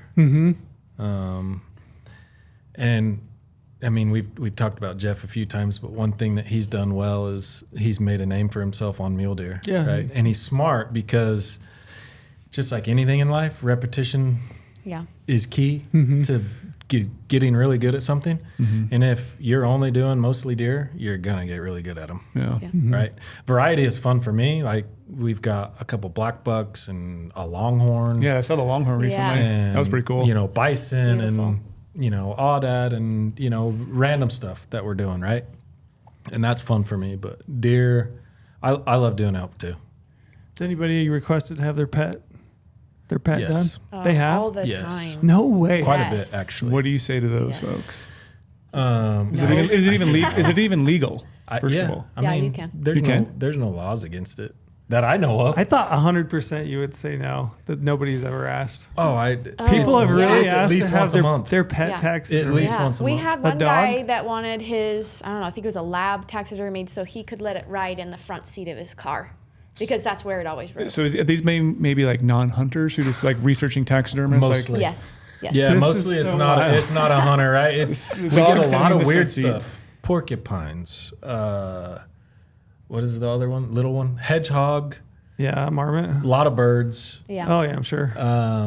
You know, I had a lady call me the other day, and their cockatiel or whatever. I think it was Yeah. a parakeet or cockatiel, yeah. a small one. Cockatoo. Uh-huh. Said it died, and you know they want to preserve it. And I said, if you can find somebody with a freeze dryer, that's your best option. But I mean, It's so weird I to me know, to think it that is. somebody I've would had- want their dog. I've had people Yeah. ask about dogs and cats like crazy. I mean, I've actually taken in a few pets, just because they just wanted the pelt or the skin. Oh, Right? I don't know if I'd want that. I'm trying to process this as I think through it because I have I no, almost I have started a no business. issue whatsoever with like. I literally almost started a business on it, but then I'm just too busy. Yeah, But I think probably it make could a be lot a of thing. money. You I really think it could be probably a thing. could. You can charge whatever you want. Yeah. You name your price because people are crazy about their pets. Yeah, they really are. They've had that. It's like, I mean, it's a family member. Yeah.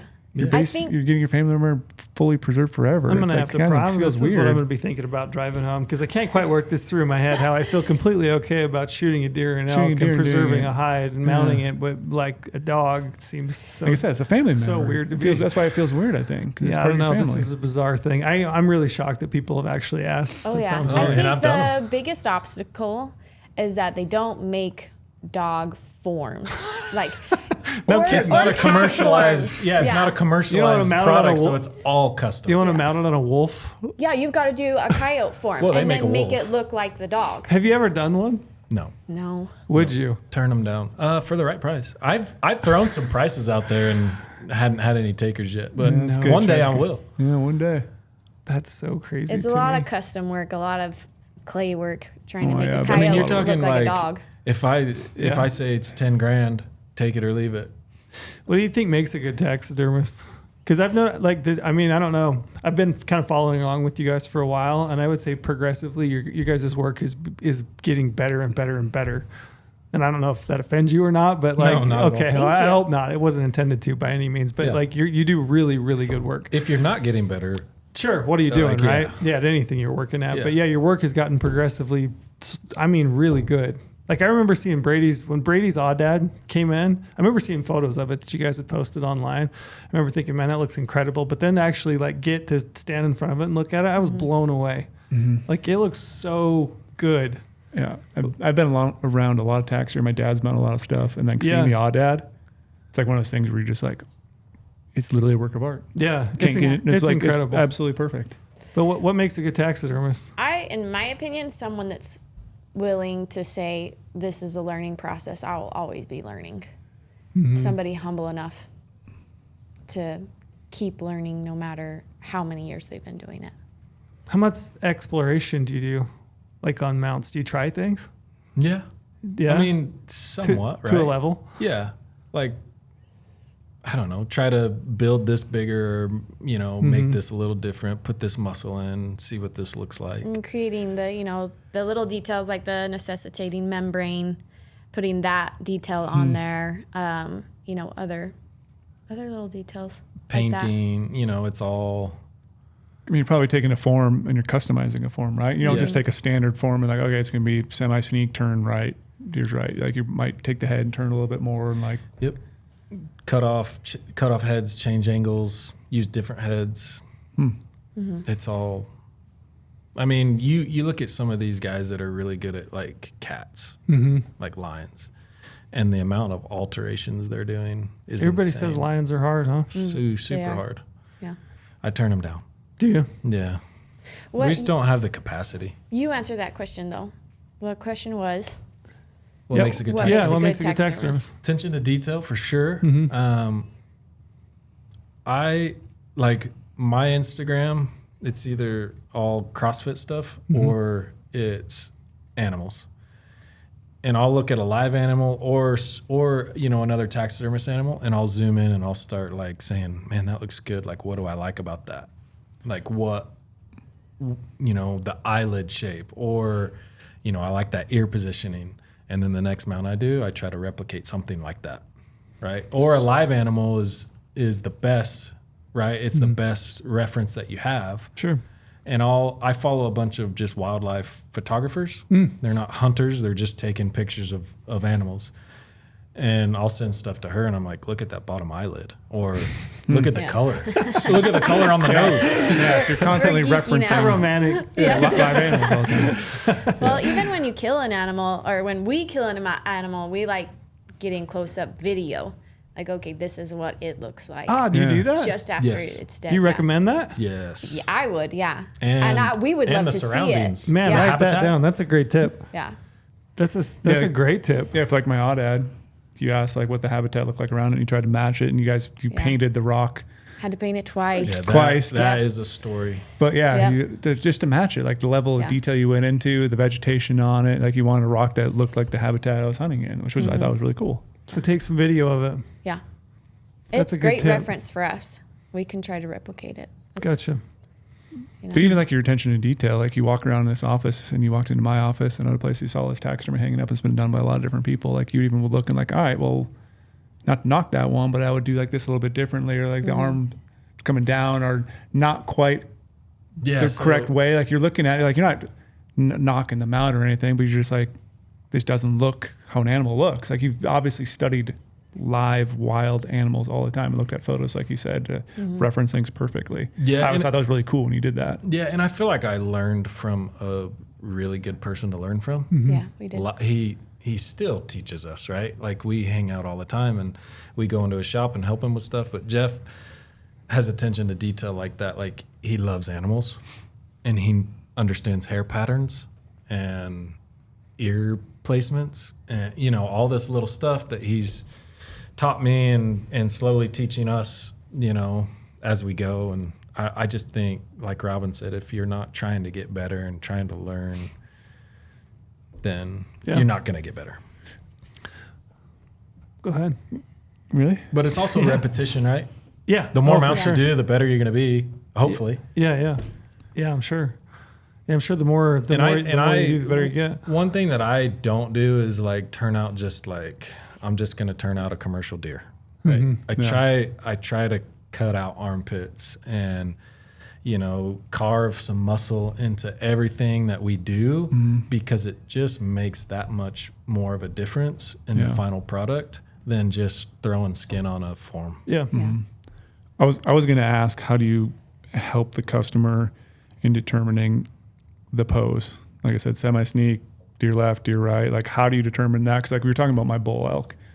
Like it's kind of the opposite way I thought it was. And the way I always try to look at a taxidermist too, like every time I give you something, I'm like, you're the artist, do what you think is right, which I know a lot of people probably have a specific way they do it, but I kind of like doing that. I love that. Yeah. Because That's my favorite answer. again, it's Is like, it? because you know so much more than I do about animal poses in terms of what's going to make it look right. So that's why I'm always like, whatever you think looks good on the pose, go for it. Whatever form you think looks good, go for it. But for someone who might have a certain house, they have all these different mounts. Like, how do you determine what makes the animal look best? And that's like the first question I'll ask him is like, do you know where it's going? And how many other mounts do you have? And can you send me pictures of the mounts that you have? Right? Because a lot of times, like, if they have 4 deer mounts and they're all semi-sneak turning a certain way, I want to be a little different, right? I want to maybe turn the other way or go full sneak or, semi-upright or, whatever. But that's like the first question I'll ask him is where's it going and what other mounts do you have? Another important question is, where's the bullet hole and how big is it? Like, did you blow out the back shoulder? Is it soccer ball size? That needs to face towards the wall. Right. Yeah, so like, and when I'm prepping the cape, or even when they bring the cape in and it's like, it's gonna be bad, I'll tell them. I'll say, hey, this is gonna be best turned this way. But as far as antlers go, I try to put like the big pretty side like against the wall. So like you're looking through. That's opposite of what I would have thought. That's what I thought was very interesting. So you're looking through one side to the wall side at the big pretty side. And it depends on where the cheaters are on a deer, where the inlines are, right? It depends where they're going to show best. But most of the time, like, let's say you just have a typical 4-point deer and it's got a giant front fork on one side and then the other side it's just not that big. Or a giant back fork probably is a better scenario on one side, and then the rest is just average. You want that back fork to be that thing you see against the wall. Yeah, it's opposite kind of. I would think you would It's want opposite of most people, and I have to show them. I have to talk them through that whole process. But usually that bigger side against the wall shows better. the best. it. Seems opposite, but I'm gonna have to look at a bunch of mounts now. Yeah. I'm gonna have to think about it. Because I would bet, I know myself personally, I've always thought like, oh, bigger side face out. You want it kind of turned out so that bigger side kind of shows. But that's interesting. Shows better against the wall. Yeah, you got to start looking at mounts and like, Yeah. where does your eye Go to. go? Interesting. So you like that when people show up and they're like, hey, have at it? Yes, that's the best answer. Is like, hey, do you know what you want? Or, usually I don't even ask until I get the hide back from the tannery. Then I say, hey, just got the hide back. I'm ready to roll on it. Do you know what you want? And they'll either say yes or no, and I'll talk them through that option. But when they say, no, just choose what looks best, that's like, Gotcha. Do you ever have guys and girls or whatever that say exactly Thanks, Brady. No offense. that say exactly do this? No Yes. Like offense, they'll have Robert. they have exact picture. They have this exact base they want. They want a little bit of snow here. They want some rocks. They want this. And like they say, do this exactly yes. to that level of detail. Yeah.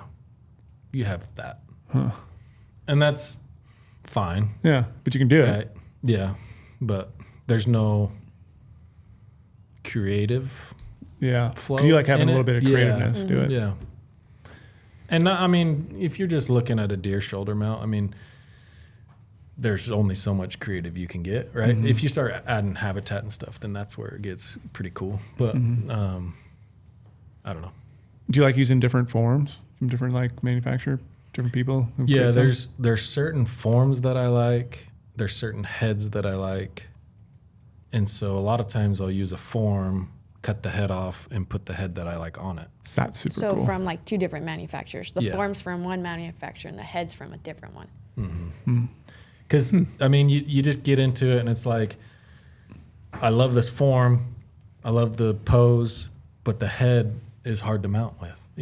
Hard to mount on. It's hard to make it look good. So you just cut it off, put the head that you like on there, and it's like Christmas.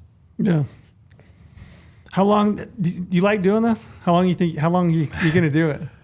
I'm curious because I know you like to hunt. You brought it up earlier. And I think it's like, my background, wildlife biology. I think a lot of people I went to school with, they were like, oh, I'm going to be a conservation officer, a game warden, until they get to be a game warden and they find out that they're working 16-hour days from August 1st to December 30th. And they're like, man, I did like to hunt, but now I'm just a game warden that entire time.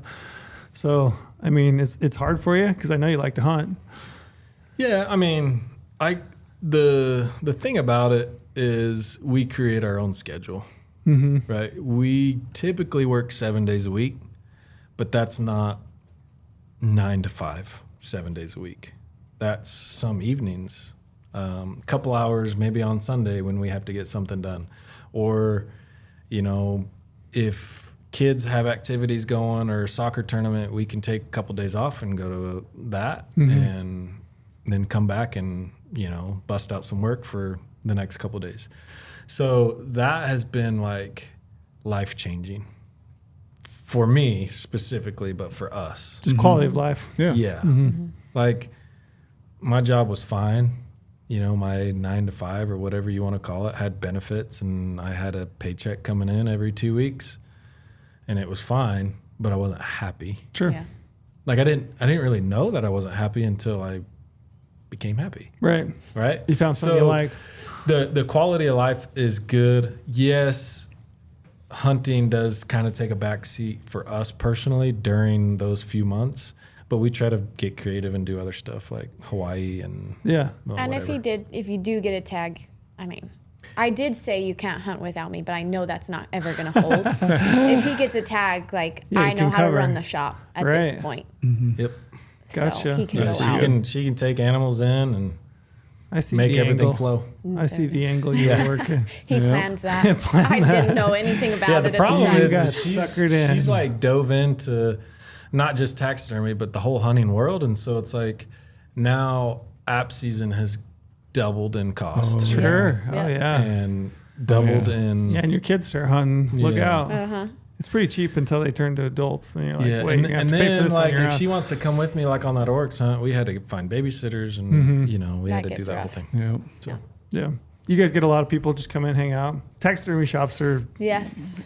during season, it's like people come in, they want to tell you their stories. Sure. Yeah, we They should, want to tell you their locations, and I just let them talk. we should totally dive into the taxidermy shop talk because do people call you and ask you, hey, do you have any ideas on this tag I drew? Yeah, yeah. because they know you're a it's- taxidermist and you might have intel. It's not people that I've only had a handful of people call me that I didn't know, but like I've had buddies call me and say, "Hey, what are you hearing? Like 'cause about this spot or whatever." Because the other week we had Porter on, we were talking about like scouting and working all the angles you have and talking to biologists and stuff like that. Like, do you think there is a lot of people out there that actually call taxidermists? I don't know. Because I don't like. I think there could be- most taxidermists are awkward. You're saying you're awkward. No, I don't think. Well, maybe. You're, I you're might- not. awkward. You're not. But like, there's a lot of taxidermists that I know of that just aren't like Sociable. sociable, Sure. They're a little introverted. introverted, Yeah, they're like- artistic. Yeah. Not autistic, but artistic. Both, maybe. Yeah, maybe a little both. Possibly. But I don't know. Would that bug you? I don't know that you would get a lot of info I don't think if you you would just called a either. random taxidermist. I don't think you would. It'd be so hard to figure that out. But like, I get a lot of info from people, Oh, I know they talk. yeah. Nobody's more excited to tell a story, hunt a Right. story, and where they they already shot killed. something, Their they got tag's it- punched, yeah, they're and done. they'll drop pins. For sure. they're like, Yeah. oh yeah, here, let me pull it up right now. Like I had a kid that I had never met. He came in, he brought a deer, and he killed it in the archery season. I had an archery tag, and it was like a probably 150 inch buck. He just wanted a velvet euro, which suck by the way. I was wondering that. Yeah, they're Yeah. terrible. Anyway, we just got to talking. He was like, "Yeah, there was a bigger one. buck with him." And I said, "How big?" Because like I know where this is going. I don't need to kill a 160 inch deer. And he showed me a video of it, and I'm like, I was like, "Where was that at?" And he was like, "Well, I'll drop you a pin." Yeah. So he dropped a pin. I went like 2 days later to that exact same spot and found that deer. Gosh, it's crazy. Didn't kill him because I was by myself, but like I found him. Yeah. So they literally come in, they're so excited that they'll tell everything. They'll probably be the type of person too that might hide some information, but they're just excited in the moment, want to talk about a story, Yeah. and just give you everything. Yeah, and I act like it's no big deal, Yeah. right? But I'm But like, secretly, you're like dropping a bunch of notes in your Yeah. phone real quick. I'm just like taking mental notes. Can I ask you? I don't know if this is an appropriate question or not, but I think it's worthwhile. How much does taxidermy cost? Because I think that's a question people, they wrestle with. Should I mount an animal? Should I not? Like, what is a mule deer buck shoulder mount run typically? So my base price this past year was $900, Okay. and I should be better at upcharging for wall pedestals and stuff like that, or custom alterations. If they want the head turned a certain way, but I've been pretty bad, and I just at the end of the day, it's $900. Sure. What about it's- now? An elk's last year was $1,750, and Okay. I'm probably going up. Gotcha. Cost of living. Yeah. That's all I need to say. Everything's more Boy, expensive. howdy. Yeah, I Yeah. know. It's crazy. We can't go to the grocery store without spending $300. Sure. Yeah. Does taxidermy supplies increase too then? Same Yeah, time? so there's been an increase, especially during COVID. It was like boom, boom, boom. We would get emails like all the time, like, "Hey, we're going up with this 12% surcharge because of COVID." Yeah. You know? Well, and man, then just they so you never can see took it that. off. So it's like, Yeah. stuff's more expensive. Shipping of forms. I know I Shipping's I ridiculous. talked to you one day off the side of the freeway, and you had a bunch of bison mounts and the forms in the back of your truck that you'd ran to someplace to pick up. Yeah. Which obviously you're paying gas and to But and I'm from. getting a whole truckload of stuff, and Yeah. a deer form probably cost me $80 just to ship. Yeah. Everything's just more expensive. Yeah. Hmm. Speaking of shipping things, do you ship mounts a lot? Yep. Just shipped one yesterday.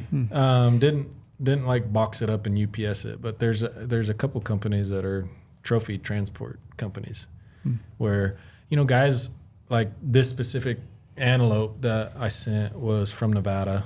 Guy came in on an outfitted hunt, killed a pretty good buck, and then brought it to me, and he lives in Nebraska.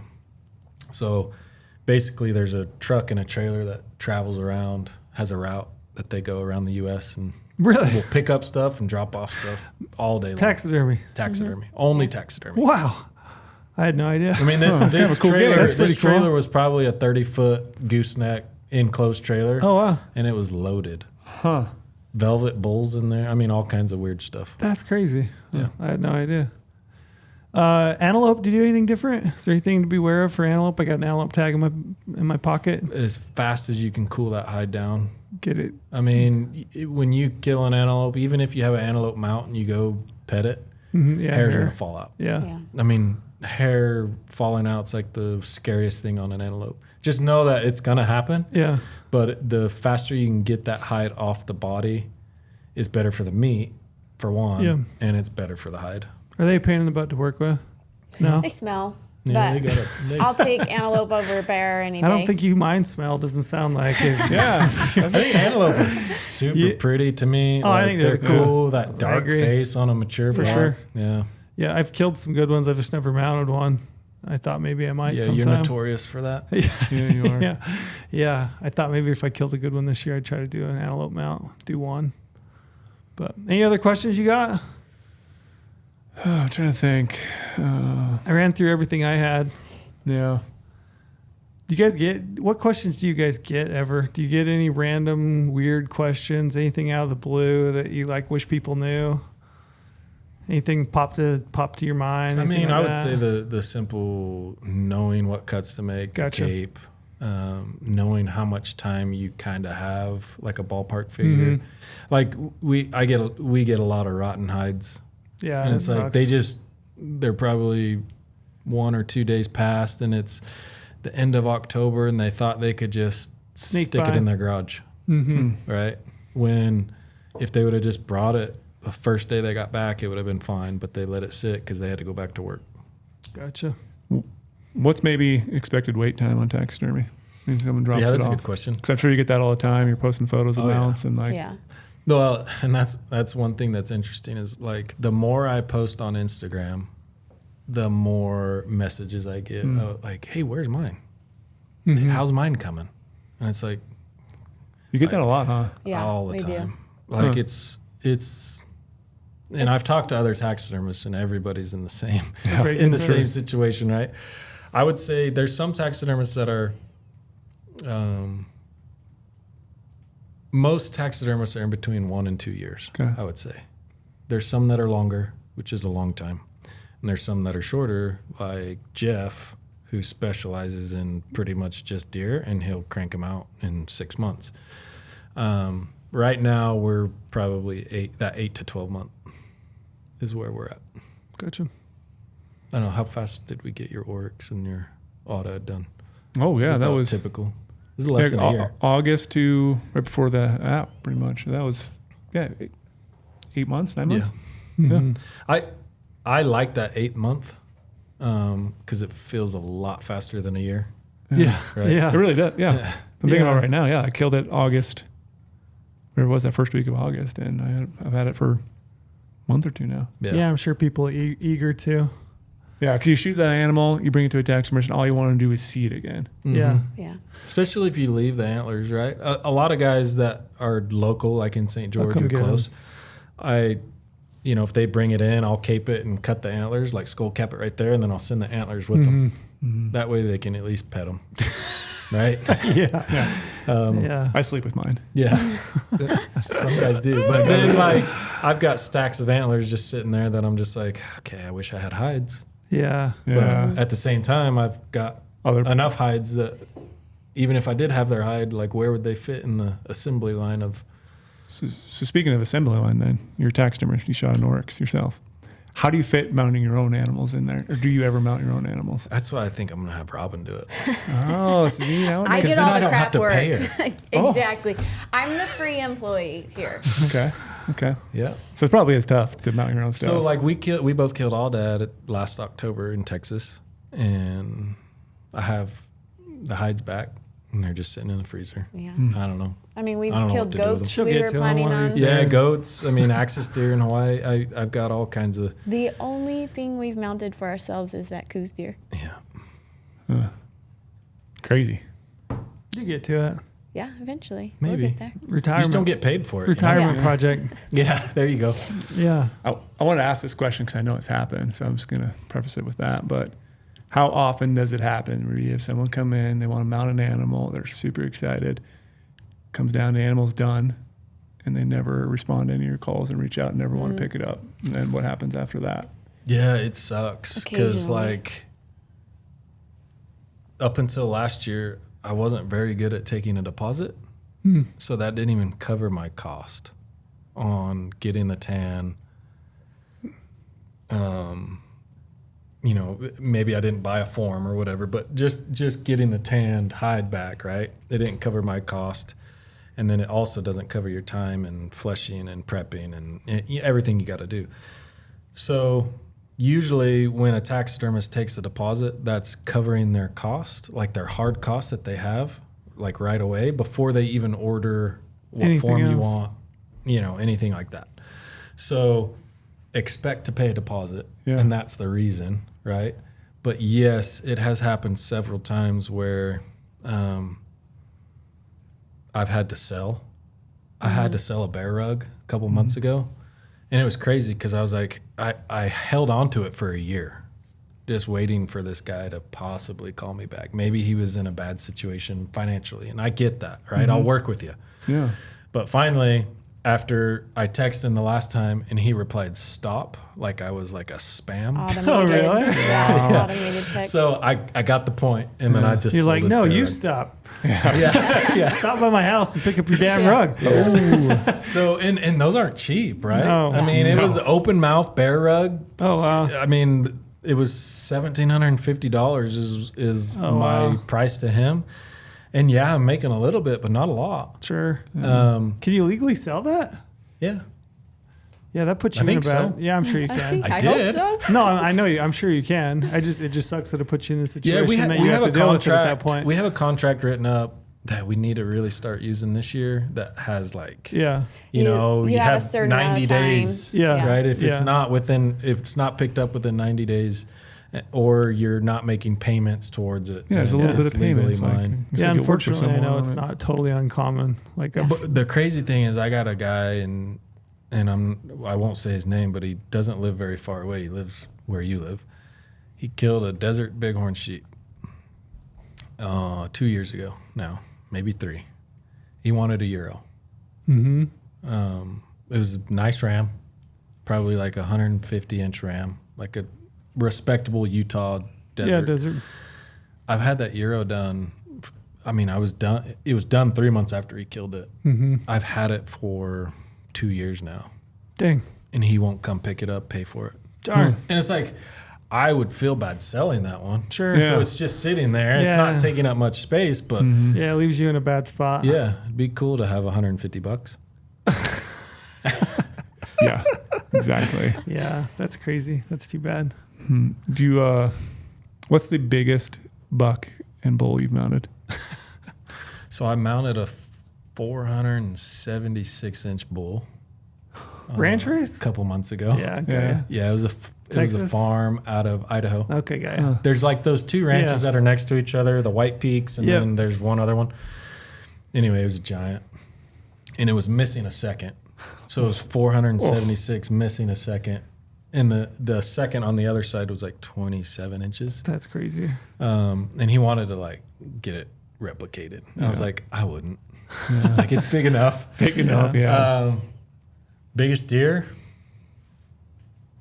I don't know. I don't get the giants that Jeff gets. Yeah. Sometimes I get to help him on the big ones, like the 290 inch.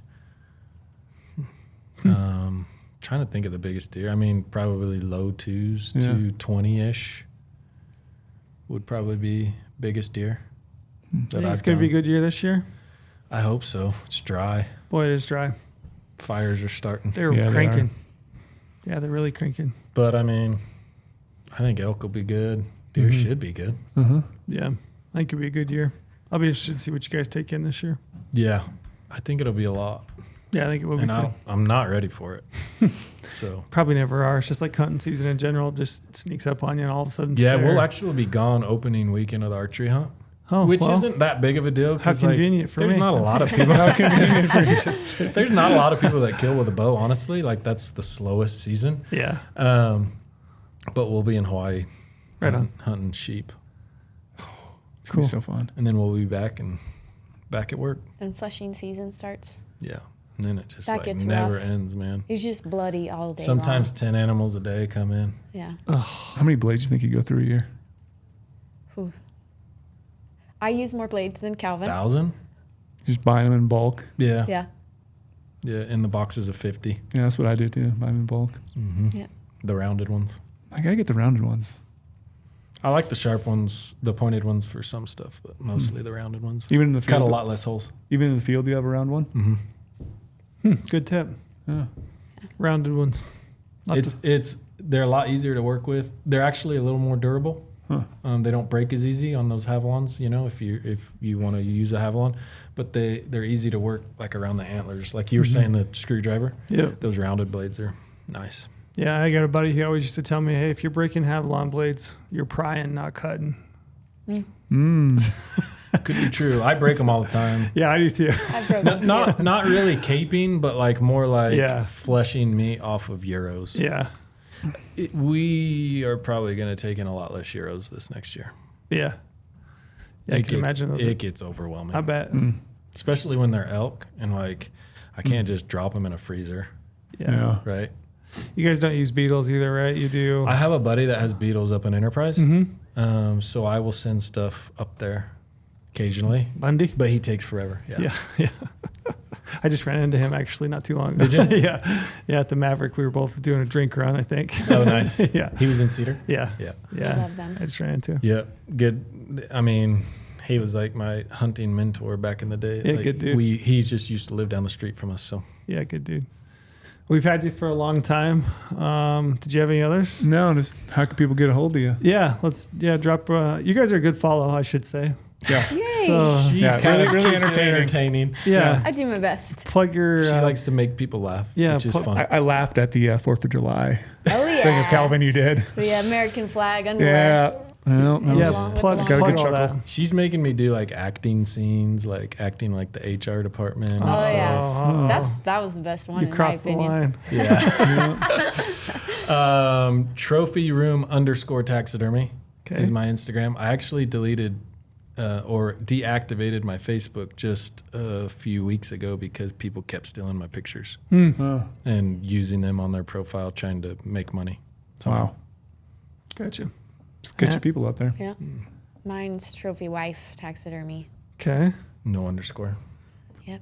It's just, Yeah, you guys are St. George. St. George. Is that the easiest way for somebody to reach you? Is like social media, or do you Yeah, have they can Google Google? Okay. Trophy Room Taxidermy. You have It phone should number pop on up. there? Phone number, Okay. address. Call you anytime. It Middle of does- the night. I mean, it does. It I think says it does open say 24 24 hours, hours. just because Oh, I get man. people coming. You know, in the archery season, you kill a deer at last light, Yeah. and you're up on the mountain. They won't be to my house till 11. Yeah, I'm that guy. I know this is exactly like I would. Yeah, I love that you said that. And I'm fine with it. That's like, a big thing for a guy like me. Like I've had butchers, right? So occasionally I've been back-to-back hunts. I knew that I wasn't going to be able to butcher my meat. I've had a butcher that I've called and been like, hey, I'm going to be in the area probably 3 a.m. You know, I'm on my way home. I know that's super late. Can I just drop it off at your place and be like, I'll meet you there? Yeah. Yeah. And like, I will use that guy as long as he will continue to help me out because he's just like so accommodating. So like that kind of stuff goes a long ways. Yeah, I always thought that was cool too because I've definitely utilized that with you. Which I'm sure I think I stopped at yeah. your house once at 2 a.m. I'm not advocating it. I'm saying get it there in good time, like daylight hours if Uh-huh. you can. But it's super cool that you guys are willing to work with folks. Yeah. But we understand. I think the most favorite part of my job, or I mean, what I do, I don't know if it's a job, but most favorite part of what we do is I love to hear the stories and the excitement. Like, because a 130-inch mule deer can mean the world to somebody. Sure. And that's cool to me. Yeah. That's awesome. That's a good spot to leave it. I like it. Well, we thank you guys for coming in. That was fun. Yeah. Glad you made the trip and safe flight. Yeah. And, Appreciate you guys as always. Yeah, we'll catch up with you another time. Perfect.